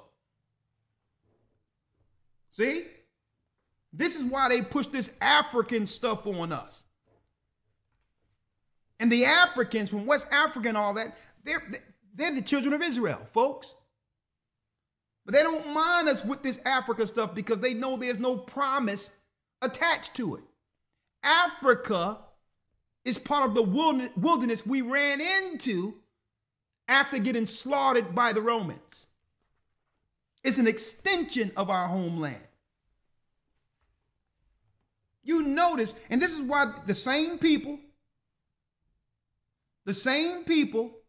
folks, I'm trying to, just be politically correct here. That's why the same people who are beholden to the name, they'll come up with the science to tell you, we found some black bones for you, some old bones in Africa. Right? Crafty concept. So now you take pride in, they got some old bones. Science don't lie. We're the original man. Okay, great. You're the original man. Okay, and who are they again? Who did this original man belong to? Crickets. They're moving you off the beaten path. The same people who are claiming Jerusalem will give you the science to stay in darkness. And then pull it right back from under you. How did they pull it back from under you? Those same scientists came 8 years later and said, well, I'm sorry. It so happened that we found older bones than your black bones in Europe. Sorry. White man is the original man, but you don't see it here. No pro-blacks going into that science. That came after this we found some bone garbage. They probably dust off some old bones from anywhere and sprinkle a little dirt on it and say, see, stay in Africa. Don't even think about Jerusalem. Right? What's the crafty counsel of the lawyer? Verse 5. For they have consulted together with one consent. They're with one consent. They are confederate against thee. And the Bible tell you that they will align themselves at every turn against the lost tribes of Israel. That's their true conspiracy, folks. Then it points it out. Who? The tabernacles of Edom. Edom is number one. Esau is behind this conspiracy along with who? And the Ishmaelites. And there go our brothers again, Arabs. Let's go down. Let's go down here to the 12th verse. Who said, let us take to ourselves the houses of God in possession. Because if we can take their nation from them and reprogram their children, they'll become perpetual slaves to our children. Take their name away and give them our false religions. Now, what came? Hold on. What came out of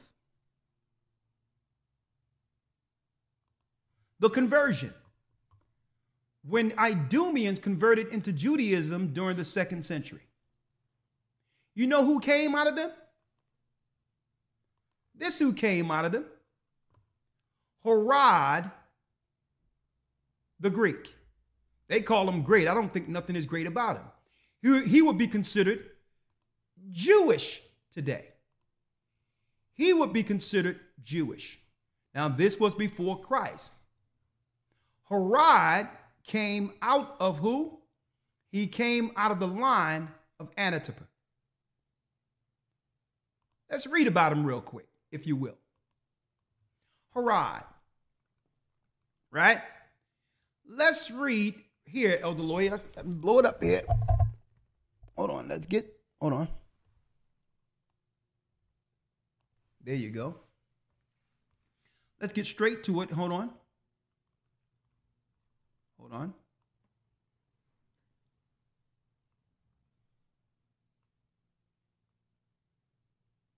Herod, right? Politics, laws, and government, right? Let's go straight down, right? Hold on. Now let's read it here.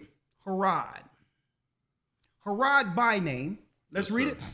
Herod by name, Herod the Great, or Herodes Magnus, Roman appointed king of Judea, 37 to 4 BCE. So he was actually appointed king of Judea. I mean, a ruler over Judea. Read it again.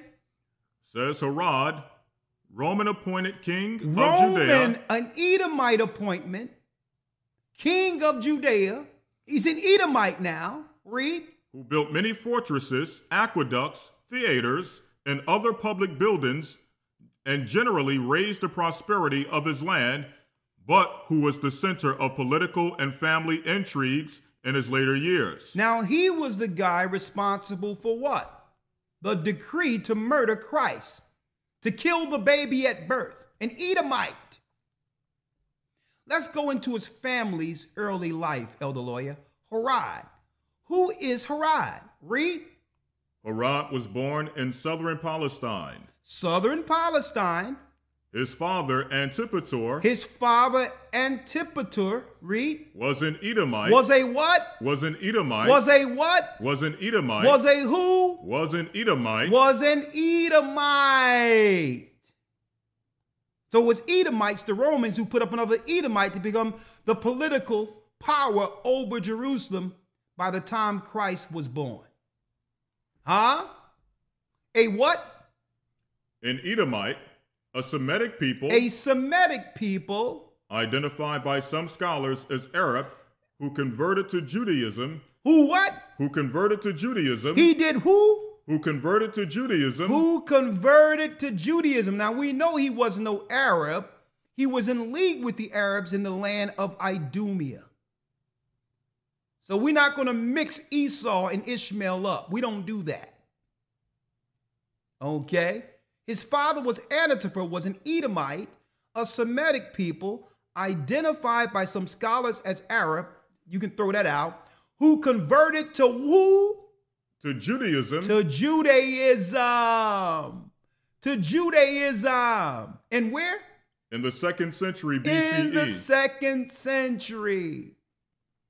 So this guy right here, let me get him, was an Edomite convert from Antipater, who eventually, about 100 years later after the conversion, was made king over Judea, an Edomite in place at the time of the covenant child Christ, who so happened to be from our people, Judah.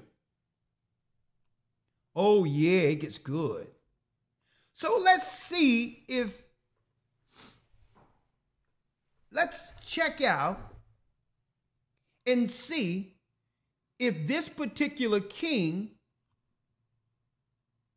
was actually waiting for the promised child or the covenant for his people. You would have believed that he would readily accept this child of prophecy that was prophesied out of the Old Testament, who would be the anointed Christ, right? Here's an Edomite governor over our people. There were your politics. But he was put there for another reason. Why did they want this man in place during the time of Christ? Let's see. Elder Lawyer, let's go to Matthew, the 2nd chapter. Matthew 2. St. Matthew chapter 2, verse 1. Let me get it here. Matthew 2, verse 1. We're talking about this character here, who's an Edomite, who's now in Judea as a king, who was part of the conversion during the time of Hyrcanus. 100 years later, his parents, his family, who was Edomites, was converted into Judaism. And now the Bible highlights what?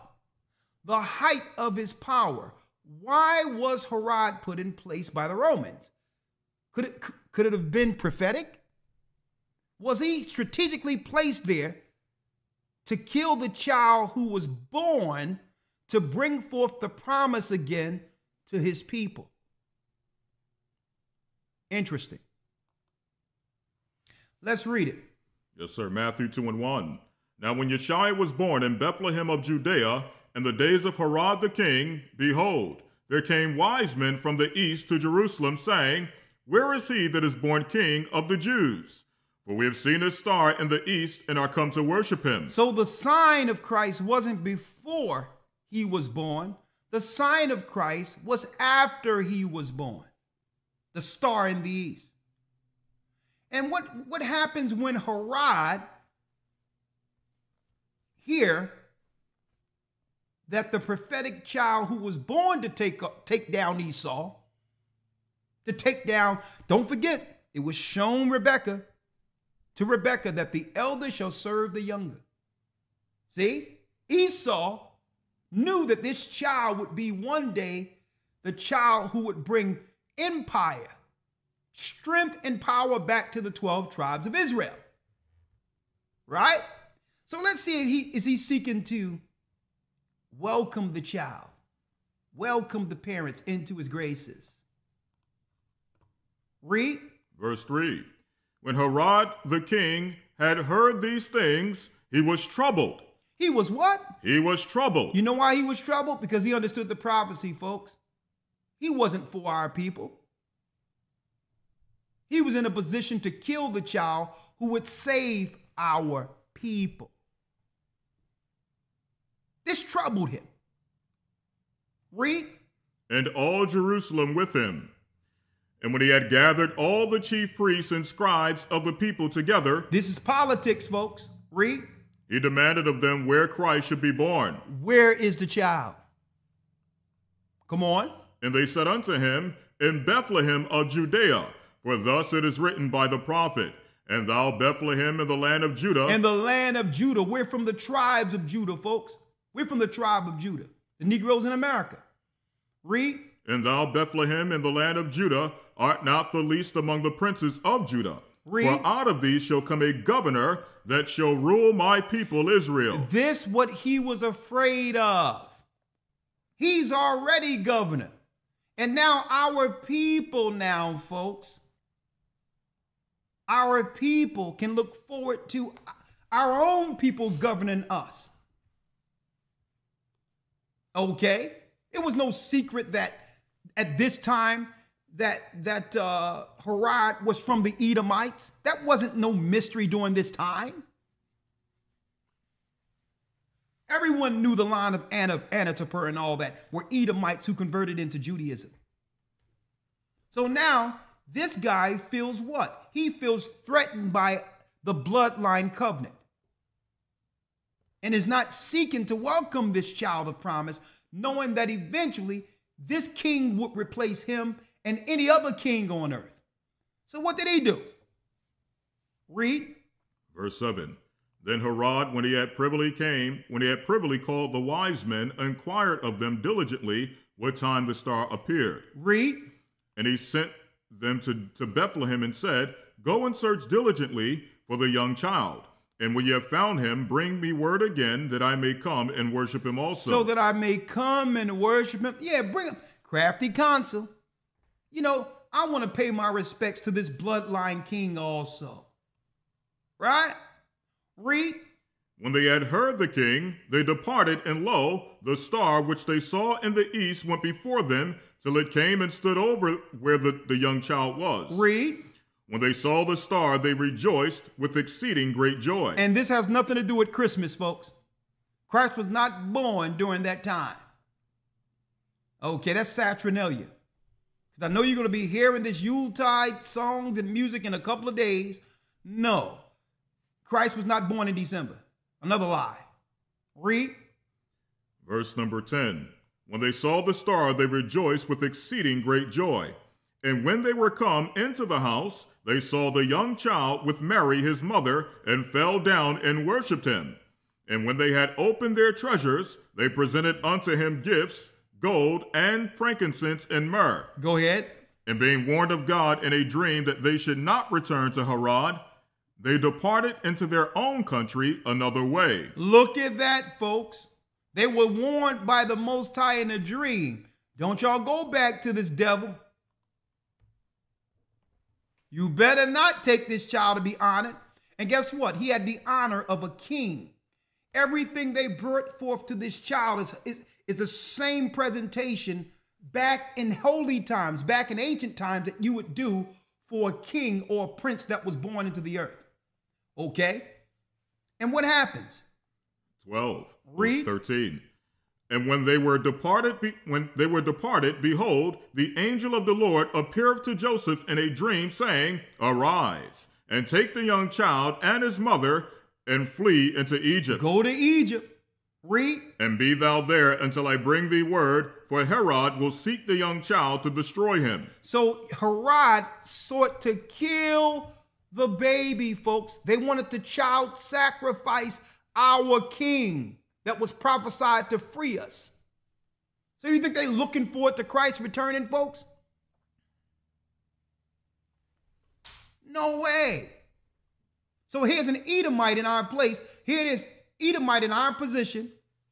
over Judea, seeking, waiting to kill this baby, knowing it was time for the prophecy. You know, they probably spoke to their high seers and their advisors and all that, their witches and warlocks, and say, yeah, that child that Nimrod was talking about years ago has come into the earth to judge our people. So now this devil is looking to kill our future. Sounds familiar? To kill our future. So what the Herod does in turn when he realized that the baby isn't coming? 16. Yes, sir, verse 16. Then Herod, when he saw that he was mocked of the wise men, was exceeding wroth, and sent forth and slew all the children that were in Bethlehem, and in all the coast thereof, from 2 years old and under, according to the time which he had diligently inquired of the wise men. So what did this devil do? He went and slayed every child, killed every child 2 years or younger from the time he sent the wise men to find Christ. And guess what? This is also documented in the annals of Rome.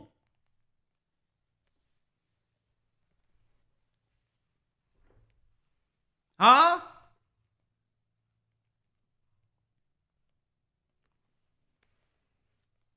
And the Most High had him suffer a serious, excruciating, torturous death for this. When you look at the research on what happened to this guy. When you look at the research, the Most High had him go out. You know, I mean, he had boils over him, all types of stuff. He went out hard. Another political decree to kill our future. Y'all see this? And then later, right? Now the Edomites are in place, right? And Christ warned us, right? Let's go to Matthew 10 real quick. And then go to Luke 19.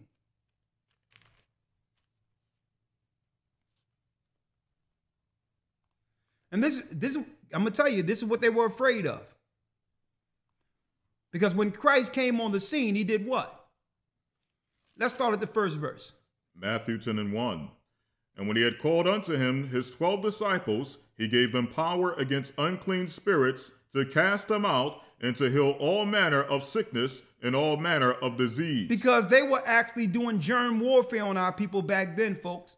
And their satanic labs and all that. Doing all type of tests. The Romans were good for this, folks. So the Most High began to give us an understanding of how to heal our people. Satan used sickness as a form of what? As a form of warfare to keep our people, to keep the earth under control. And Christ gave us the power to heal. Now let's go down to the 5th verse when he sent the disciples out. Verse 5.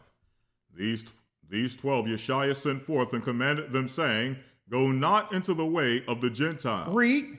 And into any city of the Samaritans enter ye not. Read. But go rather to the lost sheep of the house of Israel. This is why the devil wanted to kill Christ. Christ was coming with a mission that would put our people back on code. He said, yeah, we can bring in the Gentiles later. After Christ's death, he said, go and teach them. But it was about getting our people together first, because why? The enemies were seeking to destroy Jerusalem, to destroy our people.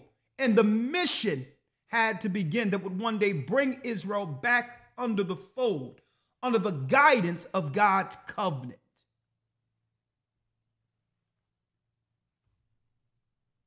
See how these devils operate politically and otherwise? So this is why they wanted to kill the child, because it was what? He said, go tell our people, the Savior has come. I'm going to give you the completion of what Moses instilled with the law. I'm going to complete this. And with this knowledge, it doesn't matter where you are. You will one day find me. You will one day find your God and get back on code and understand this conspiracy. But go rather to the lost sheep of the house of Israel and tell them what? And as ye go, preach, saying, the kingdom of heaven is at hand. Tell them that what? Tell them that their kingdom comes next. We're in the last days of the Roman Empire, folks. So guess what, folks? What happens? I'm going to show you what happens. After Christ's death, and the ministry has now began to gain some level of steam behind it, where even the Gentiles are leaving their pagan temples to follow this way. Right? What happens in 64 AD? Well, this is what happens. Right? Another devil pops up by the name of Nero. Nero. Open up, yeah. Nero. The popular myth that Nero fiddled with Rome burned is not true. Even in the first century, Rome was filled with poorly constructed slums that easily caught fire. That's their, folks, that's their what? That's their spin story. But we all know the history. The history was what? A fire started in an enormous Circus Maximus Stadium, Rome, now the capital of Italy. When the fire was finally extinguished 6 days later, 10 of Rome's 14 districts had been burned. Right? But this is what, and it's in that literature that I got, that white paper on Judaism, folks. I just wanted to use this as a picture. Nero. This devil right here, they call it a myth, but there's historical information out there that would claim he was trying to get the heat off of him politically with some of his sexual improprieties and misdirect people into another political scenario in which what? He would be absolved from some of his evil. So what better way to kill two cats or kill two birds with one stone? Get the heat off of him, and then at the same time put what? Put a target on their number one enemies, the Israelites who have converted into Christianity, who's now destabilizing Rome politically with this new religion, which they thought was a religion that was a threat to the Roman cults, the Roman cult of Mithraism and others. So what did he do? Well, they said that he paid mercenaries to burn markets and all that, to blame it on Israelites who believed in Christ. And through that, a decree was made to destroy our last what? Stronghold in Jerusalem. This is when our people lost Jerusalem. Elder Lawyer? Did not Christ say that this would happen? It was a prophecy. Let's go to the book of Luke now.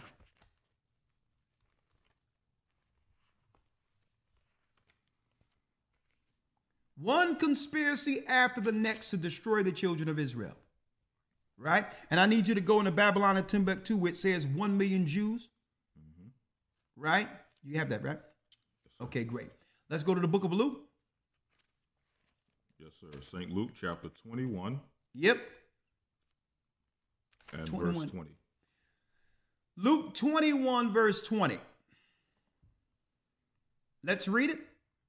And when ye shall see Jerusalem compassed with armies, then know that the desolation thereof is nigh. When you shall see Jerusalem compassed with armies. He used this event as a pretext to draft law that would allow Romans to now occupy our homeland. 64 AD this happened.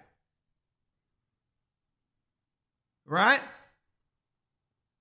64 AD, some about 30 years after Christ's death, they're now coming to destroy us.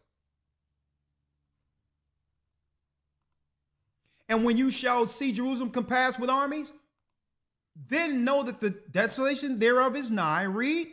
Then let them which are in Judea flee to the mountains. Flee to the mountains. This is how we got into Africa in mass numbers. Fleeing what? The Roman armies destroying our homeland.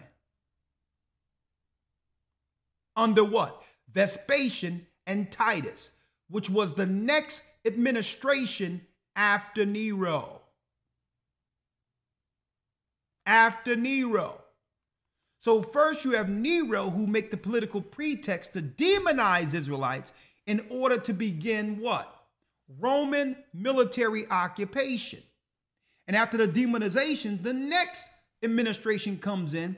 Vespasian and his son Titus can now use that army to actually exterminate our people off of the land, like it was warned by Daniel in the Old Testament and Christ during Christ's time, with some of his last words given to the disciples. He said they were going to do this. And when ye shall see Jerusalem compassed with armies, read. Then know that the desolation thereof is nigh. Read. Then let them which are in Judea flee to the mountains. This is an Edomite attack against the homeland of Israel. The same land we see them fighting over today, this happened to us, and Christ prophesied it would happen. We fled into the mountains, read. And let them which are in the midst of it depart out, and let not them that are in the countries enter thereinto. Read. For these be the days of vengeance, that all things which are written may be fulfilled. That all things that are written may be fulfilled. Now, Elder Lawyer, let's go into Babylon and Timbuktu and see what happened right after the Romans sacked Jerusalem, 70 AD. Now, don't forget, it was the politics that led to them demonizing us first. And then they put the armies in place for the next administration to come through to now use that army to cut off all exit routes and destroy our people in Jerusalem. But those who were in Christ knew the prophecy and began to work their way out of that area before the fall of Jerusalem. See? Let's read it. What page? Page 84. In the year 65 BC, the Roman armies under General Pompey captured Jerusalem. Hold up the book so they can see it. From Babylon to Timbuktu, Rudolph Ard Windsor, read. In the year 65 BC, the Roman armies under General Pompey captured Jerusalem. In 70 AD, General Vespasian and his son Titus put an end to the Jewish state. Come on. With great slaughter. Come on. During the period of the military governors of Palestine, many outrages and atrocities were committed against the residue of the people. During the period from Pompey to Julius, it has been estimated that over 1 million Jews fled into Africa. 1 million black, what they would call black Israelites, ran into Africa. See? After this massacre on our homeland. Read. Jews, it says here, Jews fled into Africa fleeing Roman persecution and slavery. The slave markets were full of black Jewish slaves. The slave market was filled with Israelites, millions of us. See? Who died by the hands of Edomites, the Romans. And those who survived, our people were thrown into the mob. We were thrown into the Colosseums for sport. We became the gladiators of Rome. Eventually, through time, as Rome began to what? Began to lose power. And this is what happens when you begin to destroy our people. Our God will begin to what?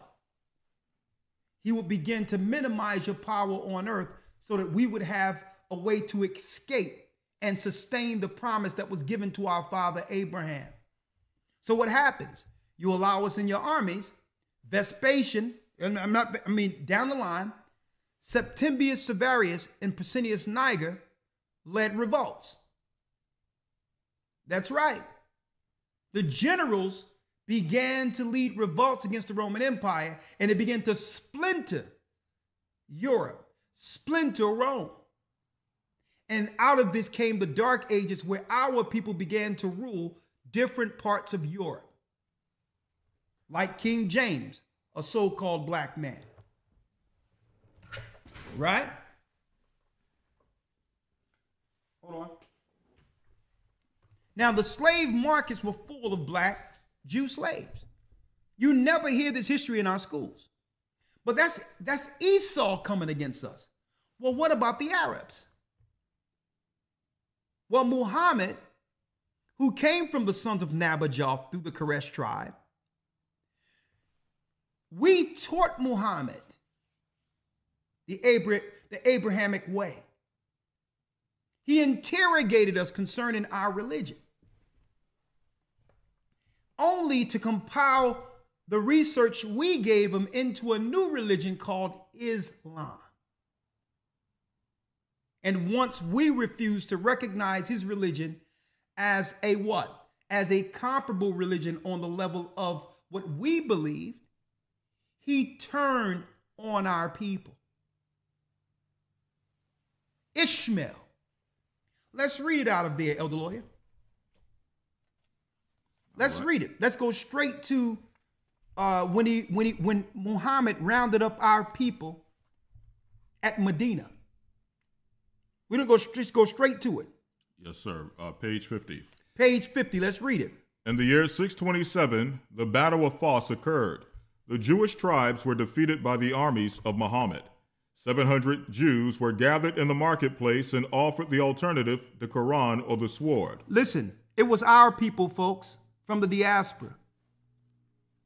This is why Africa and all that, a large number of them were actually converted during the time of the so-called Moor period. These Moors, we didn't become Moors voluntarily. The Muslim Moors. Okay? It was the Arabs near the time of the Crusades who began to slaughter our people under a decree connected to the Roman Catholic Church. Ishmael and Muhammad, Ishmael and Esau working in tandem to conspire and destroy our people now through an Arab ideology called Islam. Let's read it. Come on. But the devout Jews were accustomed to martyrdom. They did not hesitate in their choice. Muhammad carried out his bestial threat, executed the Jews. He executed the Jews. And the women were sold. And the women were sold. This was at Medina, folks. They took 700 of our people in front of the public square and say, you either what? You choose Islam and convert, or the sword. Which one? These are the sons of Ishmael who were doing this to us.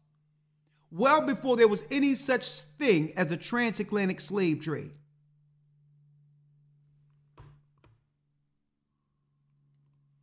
I didn't have an opportunity to show this book in the academy, but I'm going to show a few pages out of it today. And I think everyone needs to get this book at a time where even the Biden administration and others are seeking to pass laws talking about protect from Islamophobia.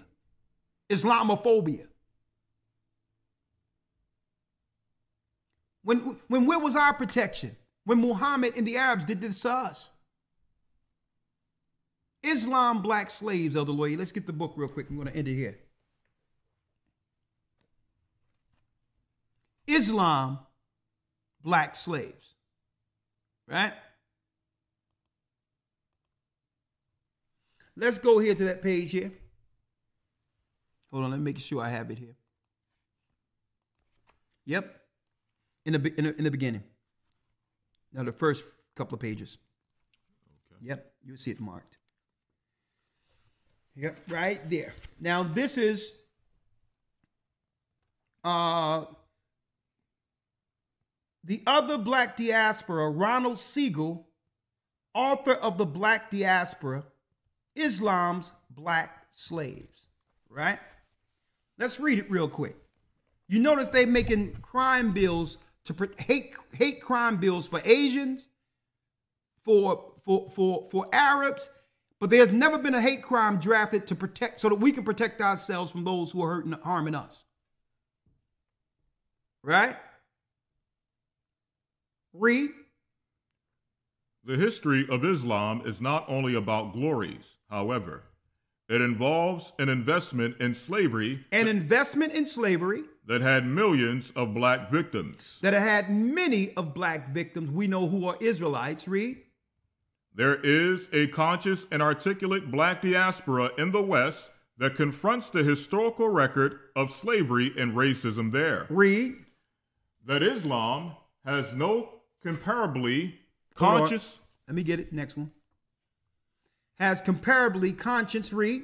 No conscious and articulate black diaspora to confront it with the reminders of slavery does not make the record any more immune to examination and judgment. Read. Islam owes such an examination and judgment not only to itself, but also to its victims. They have the right, most precious of all, for the voiceless to be heard. For the voiceless to be heard, because they play hot potato, folks. When we begin to understand Esau's attacking us, they'll just move out of the way and let Ishmael attack us. When they push the false new religion of Christianity that we realized had nothing to do with our Bible, instead of telling us that we were the children of Israel, they allowed us to go over to another slave religion, Islam, which moves us further from the records to how we've gotten here, the Bible. Right? Now, Elder Lawyer, let's go to the next one here, page 37, if you will. Yes, sir. Right here, which says masters. Yes, sir. It's page 36. 36, let's do it. It says, masters were also required to treat their female slaves benevolently. So Arab masters were also required to treat their female slaves benevolently.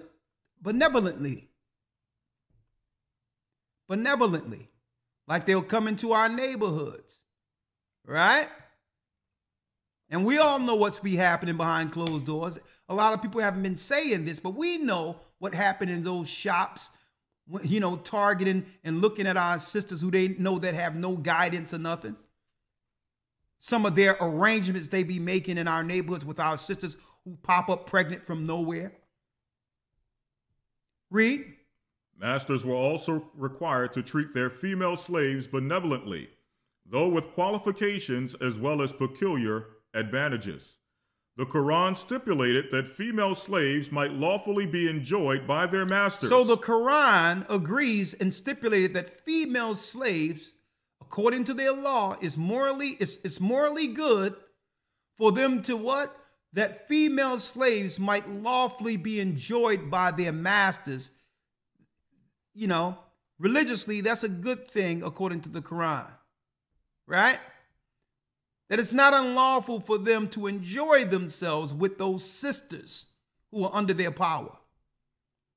Who knew that was allowed according to the Quran? Read. But such lawful enjoyment passed to their husbands when the female slaves were married, and masters had a moral duty to marry off their virtuous slaves, male or female. Read. Indeed, a twofold reward in heaven was due to the master who educated his female slave, then freed and married her. Read.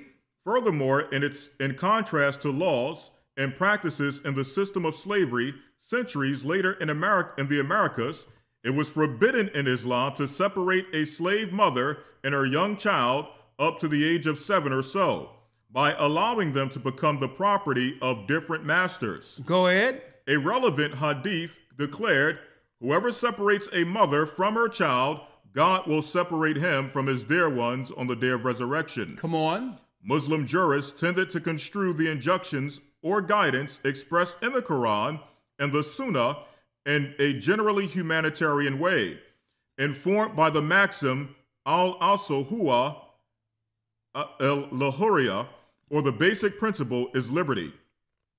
Thus, the assumption in all dubious cases, such as fondlings of unknown origin, are was in favor of freedom. And Muslim law allowed only two passages to the status of slavery: birth to a slave mother and capture in warfare. And capture in warfare, read. Even these were qualified. The children born to a female. Hold on. The children, that's our people, the children of Israel, hold on, who are born to a female, hold on. Read. Who is born to a female slave. And her master was automatically free, since otherwise the child would be its own father's slave.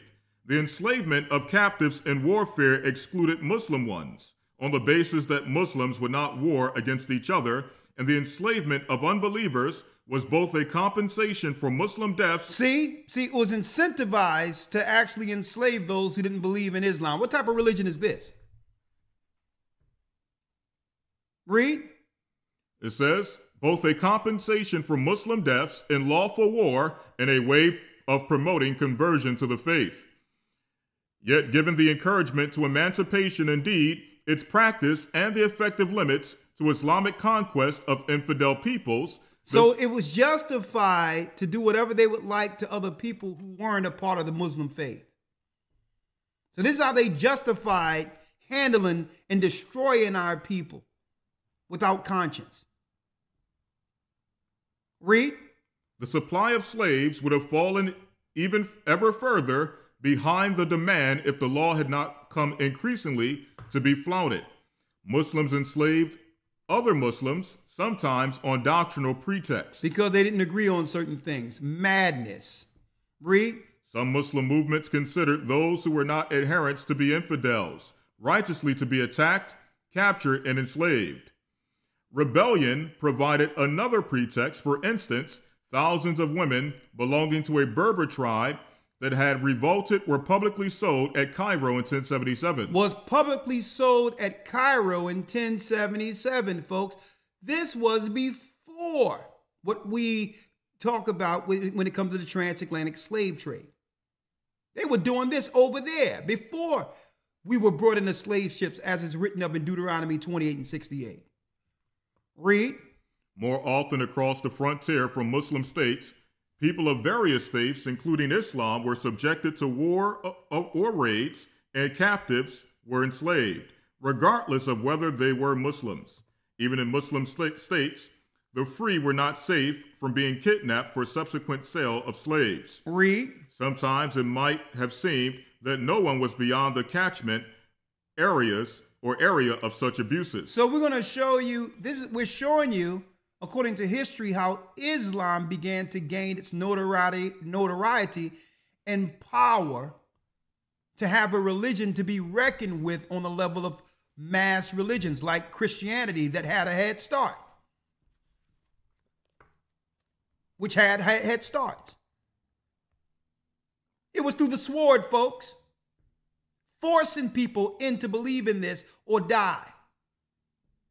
Rape, pillaging, destroy it. And they'll come in our neighborhood and push it and claim, oh yeah, it's just a way of life, without giving our people in our neighborhoods this particular history on how Islam was founded on the bloods of the children of Israel. Read.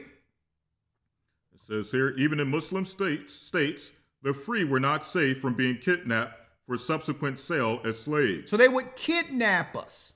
This was before the so-called Roots narrative we see with that made-up story, Roots by Alex Haley. Y'all know that story was made up, right?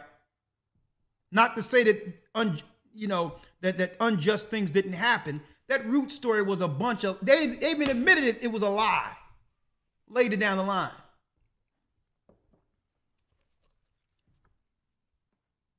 Sometimes it might have seemed that no one was beyond the catchment area of such abuses.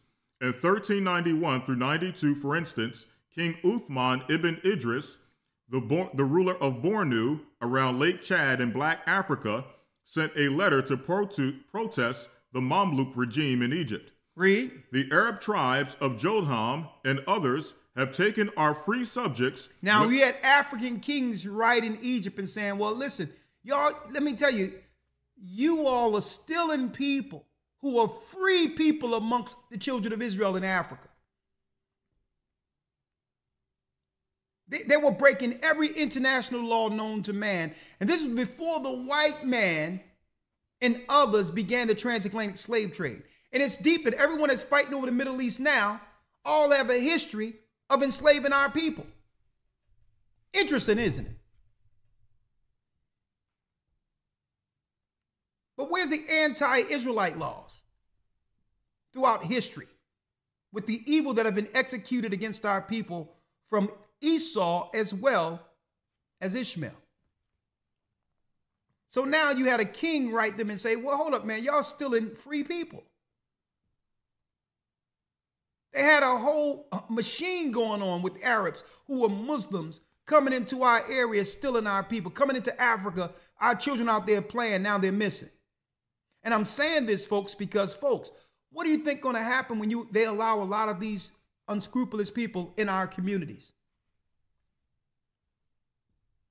Without any checks or balances, knowing exactly who's coming over. What do you think is going to happen? We're going to hear about more kidnappings. We're going to hear about more murders. And everything that happens in our community, they're going to blame on us. Watch what I tell you. When this is their history. They have a history for this. And every little crime that happens in our areas, when they come over here with that madness, is going to be blamed on our people, and it's going to lead to more destruction on the children of Judah here in America.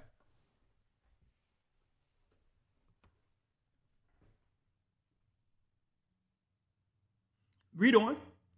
The Arab tribes of Jodham and others have taken our free subjects, women and children. Women and children. This is why they wanted to set the stage first, to separate women from children, so that there'll be no defense when what? When the asylum seekers come. See? They had to make it where there'll be no men to defend the community when they allow all of these men to come over into the community. This was strategic, I believe. Read. Women and children and old men of our own family and other Muslims. These Arabs have pillaged our land, the land of Bornu, and continue doing so. They have taken as slaves free men and our fathers, the Muslims, and they are selling them to the slave dealers of Egypt, Syria, and elsewhere. They were selling us at this time, folks. Read.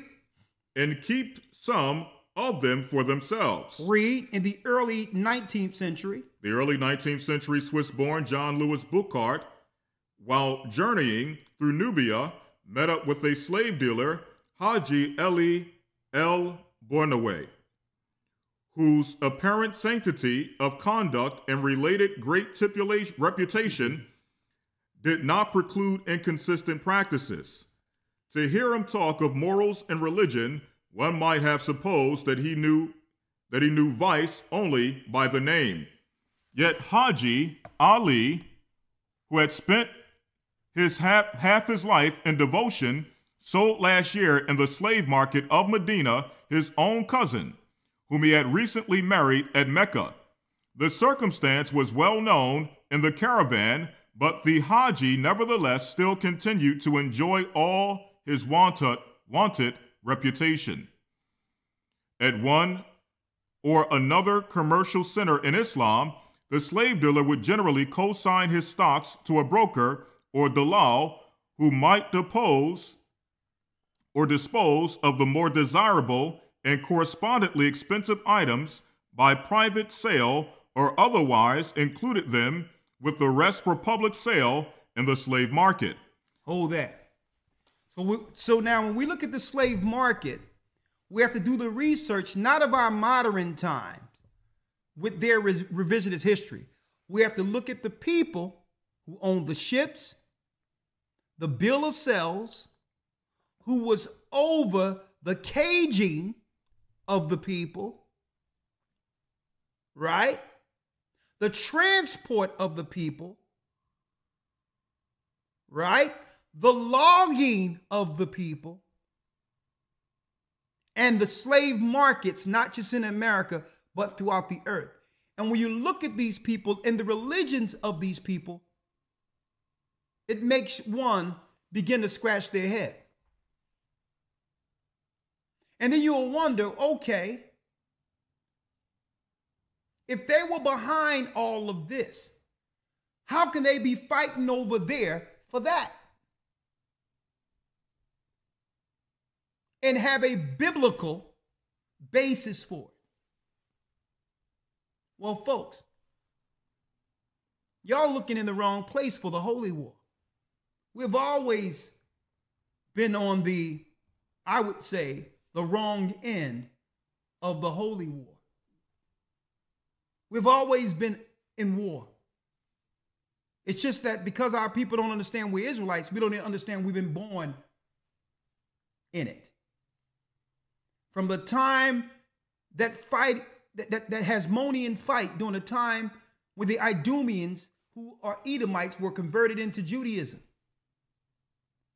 to a point where they became king and sought to kill Christ. From the time after that, a prophecy happened where the same Edomites would destroy our people and have it where our people would flee into Egypt. To where the Arabs would now find us in Timbuktu, go back and tell the Romans to get finance to begin to enslave us over in Africa. Up until the time of the transatlantic slave trade. To a time present. You don't even realize, we never realized that we were all a part of one big conspiracy.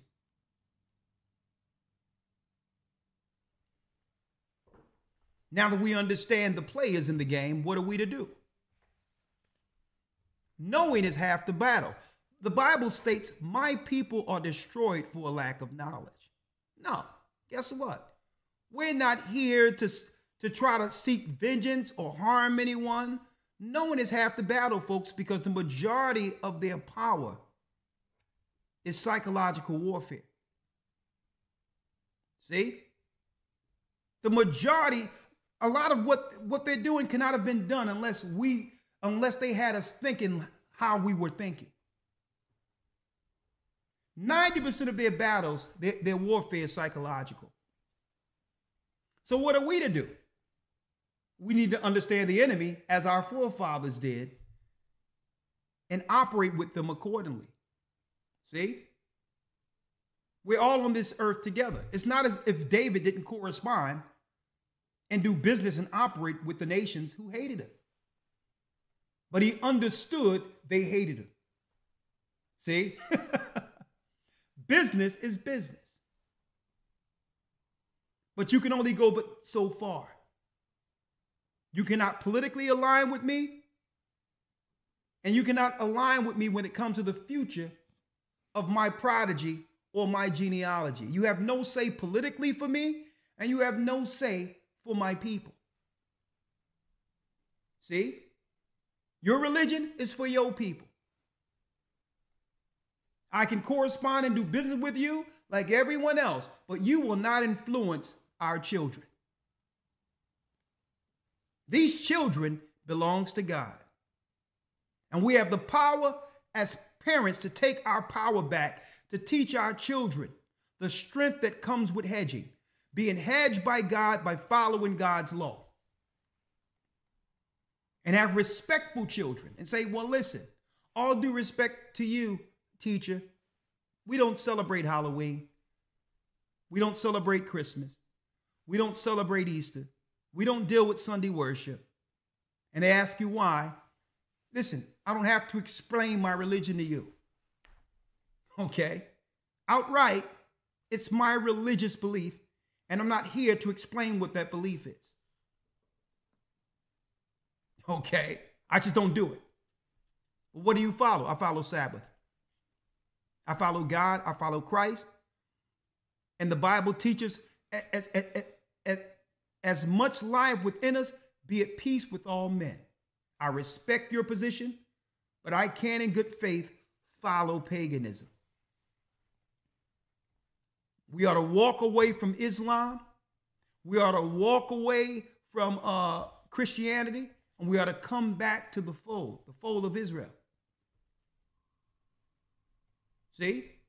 So we're not saying to do anything wrong, no, to anyone. What we're saying is understand the conspiracy of your enemy. And if you now are subjected to the harms of that conspiracy, it's no fault but your own. Because you don't have to engage. We cannot align ourselves with the people who've always destroyed us. We need to come back to God, come back to Christ, and help one another. And in turn, our God will help us. We can't seek to this political system for help. You see, the more we ask, the more they double down on destroying us. And I'm going to tell you, and I said it amongst the Patreon. Y'all got to get on that Patreon too. I said it last week.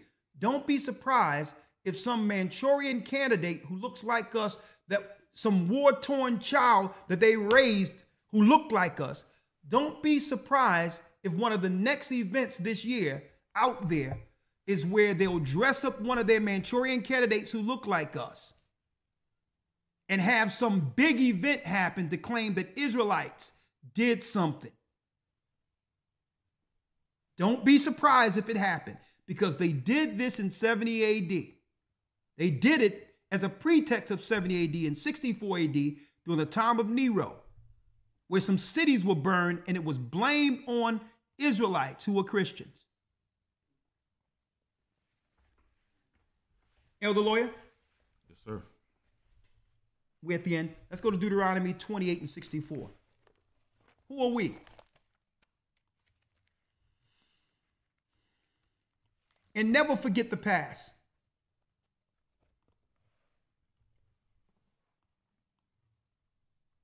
So the Most High has not given us this information to seek vengeance. Vengeance is the Lord's.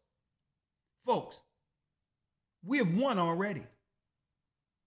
Understand that. We won.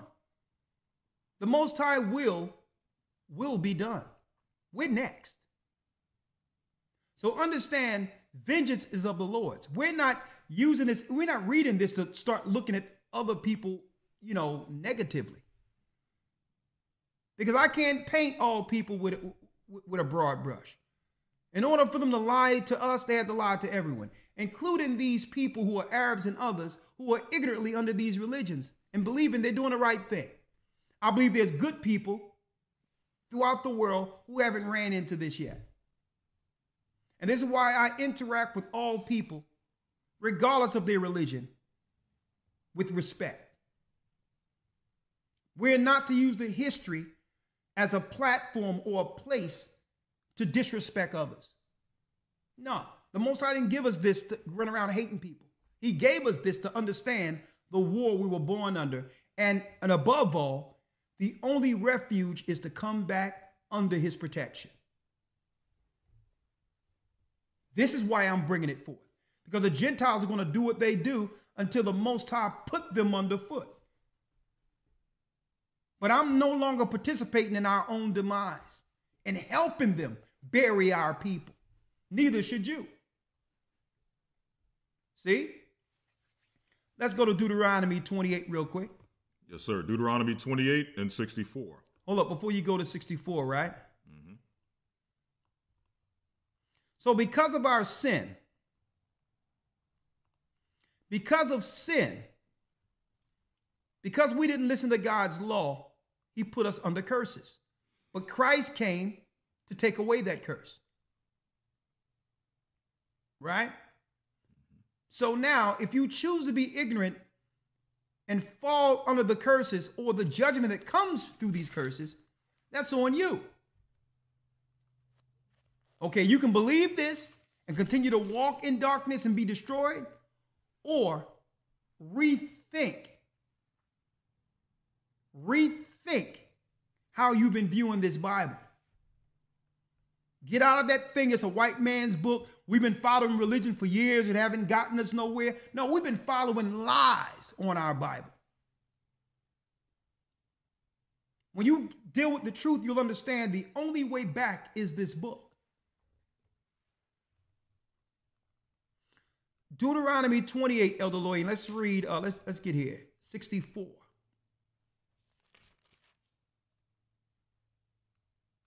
And give me the dumb stone too. The book of Nahum. Deuteronomy 28 and 64. Can you read that, Elder Lawyer? Yes, sir. Yes, sir. Deuteronomy 28, verse number 64. And the Lord shall scatter thee among all people from the one end of the earth, even unto the other. And that has happened. Because of our sin, we were scattered throughout the earth. But the Most High didn't leave us for dead, folks. It was a lesson that if we want that holy land that was given to our foreparents, that was given to Moses, right? Now we have to become the holy people who have worked to deserve such a land. There'll be no need to to get the land how they're doing it right now. Okay? There's no need for that. The Bible told Esau that he'll live by the sword. So in order for him to get a land, he must now take a sword and go to war. Okay? That's not how we're going to get it. We're going to get it by getting on code with one another and believing our God so that he can fight our battles, so that he can stand before us in battle when Christ returns. And the Lord shall scatter thee among all nations. Read. From the one end of the earth even unto the other. And that happened. Read. And there thou shalt serve other gods, which neither thou nor thy fathers have known, even wood and stone. Even wood and stone. Other gods like your Caesar Borgia, this white criminal they put up to be Christ, who's not a god at all, was an actual man, a swine eater, an incester. He had incest with his sister Lucretia. Okay? And they put the image of that dead man on a cross that had nothing to do with Christ. Christ lives. That's your wood. The pagan Tammuz cross of the Roman Catholic Church. The stone is that lie in Mecca. That rock that they claim was a meteorite who came down, which was really also, believe it or not, the worship of what? A woman's fertility. When you do the research on it, it was a god by the name of Alat Uzza. Not Allah, a female deity, which is the what? The mother/wife of Nimrod. That's the God they're worshiping at the rock. And the Most High said that if we didn't follow him, we would eventually fall to following these lesser gods, these idols that have been erected by the Gentile nations who hate us.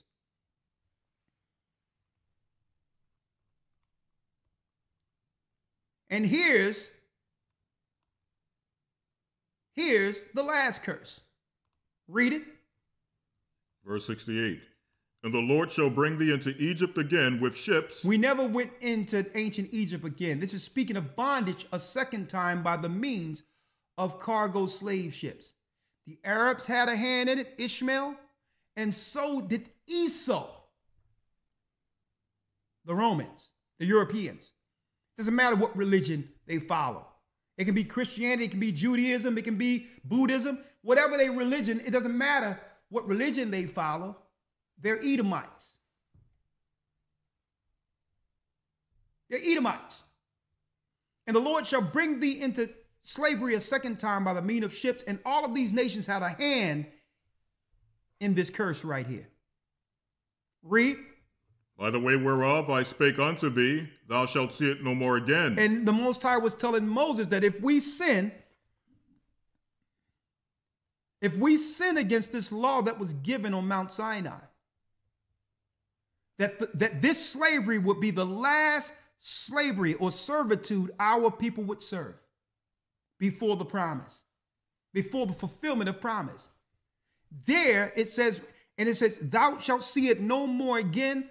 The transatlantic slave trade was the last leg of our servitude.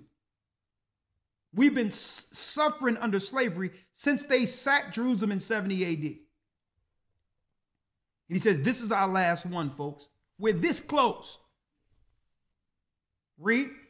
And there ye shall be sold unto your enemies for bondmen and bondwomen. So I wonder what lawyers drafted the paperwork for properties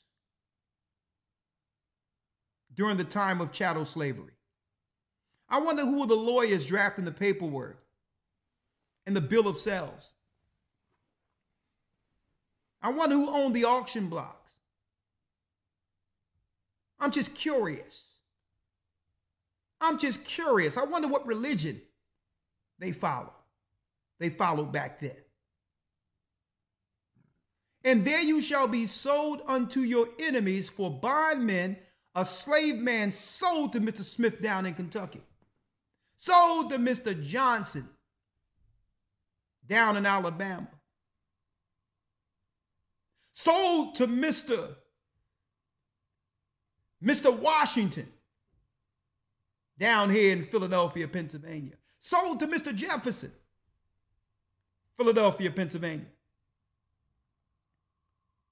You shall be sold unto your enemies. It's speaking of the conspiracy, Ishmael and Esau. Read. For bondmen and bondwomen, and no man shall buy you. And no man will save us out of our condition. And brothers and sisters, understand, you can vote until your arm fall off. No man in any political position is going to save us. They're not going to do anything for us outside of our conspiracy. And they'll always lean towards financing everyone else to destroy the lost tribes of Israel. So wake up. Come back while there's time. This concludes our lesson for today, the Edomite Ishmaelite history. I'm glad I got all that out. I wasn't able to share some of this during our last lesson in the academy, but I didn't want some of this good information to go to waste, so I wanted to share it with you all today. And again, if you want to understand how we be breaking it down from the rooter to the tutor, get into that academy. Go to historytimes.org. Tomorrow we'll be going into a man's purpose, according to God. The first time ever taught in the academy like we're going to teach it. That's right, folks. What week are we in right now? We're going into week 7. We're going into week 7, actually. Week 7. So if you do get in, we'll still give you the past lessons to catch up. You can still get in while there's time. We still have a full month and a half to go with this academy. So you can still get in. Go to historytimes.org, and you men, young men, it doesn't matter. You want to be a part of this lesson. We're going to speak about God's purpose for man since the beginning and how we can get on code with him. And by doing so, everything else fall in place, whether it be money, whether or not it be that the Most High would bless you with a wife one day or children. Maybe you have family already and you have to now what? You have to get back your power in your house so that you can actually rise as a family and leave a legacy on earth. So it doesn't matter whether or not you're single, you're married, whatever the case is. Men, you want to be in that lesson tomorrow. Wisdom that you wish we would have obtained during our time here, in Babylon. And next week, we're going into the purpose of a woman. The full breakdown on comparing a woman whom the Most High find favor with, comparing her to wisdom and the Holy Spirit. Man, I'm excited about these next 2 lessons, and I'm sure you will be also. Again, go to historytimes.org, and again, you can support the church right here, our lessons. When it comes to support, because they don't want to allow any incentivize it, even though every other channel has it, but they won't allow this channel for some reason, right? So if you want to help the church, as you can see right there, $, GOCC 144 donate, okay? $GOCC 144 donate. If you don't have that, it's okay. Go to gatheringofchrist.org, okay? And look under donate, which will give up more options outside of Cash App. Also, I would like to tell you all I'm looking forward to our new website we're about to launch soon. And also that's going to be in Spanish. We're going to have one site in English, a whole other same site in Spanish. And we look to do one in French later, whatever the case is. But right now, I'm looking forward to this gospel being taught throughout the earth before the curtains come down. We have some time, not a lot of time, but we have some time. Let's come together under the hedge of the Almighty. We thank you for your presence today. Like, share, subscribe. Let others know that we're here. And may the Most High be with you. Stay prayed up, sin not, and keep in mind that the Most High is calling back the children of Israel. All right? Blessings.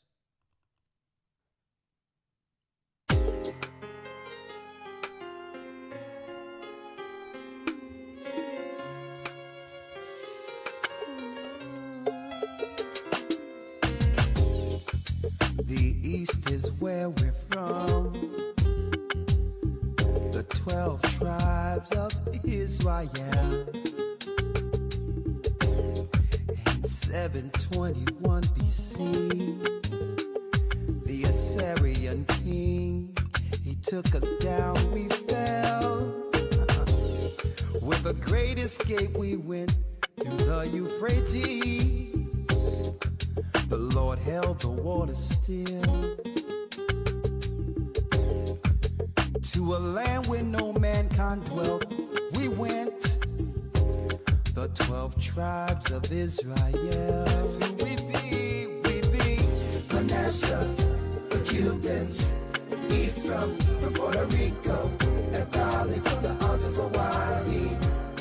The Lord is calling back Israel. Zebulon from Panama, Gad, the North American Indians, Simeon, the Dominicans, the highest gathering in Israel.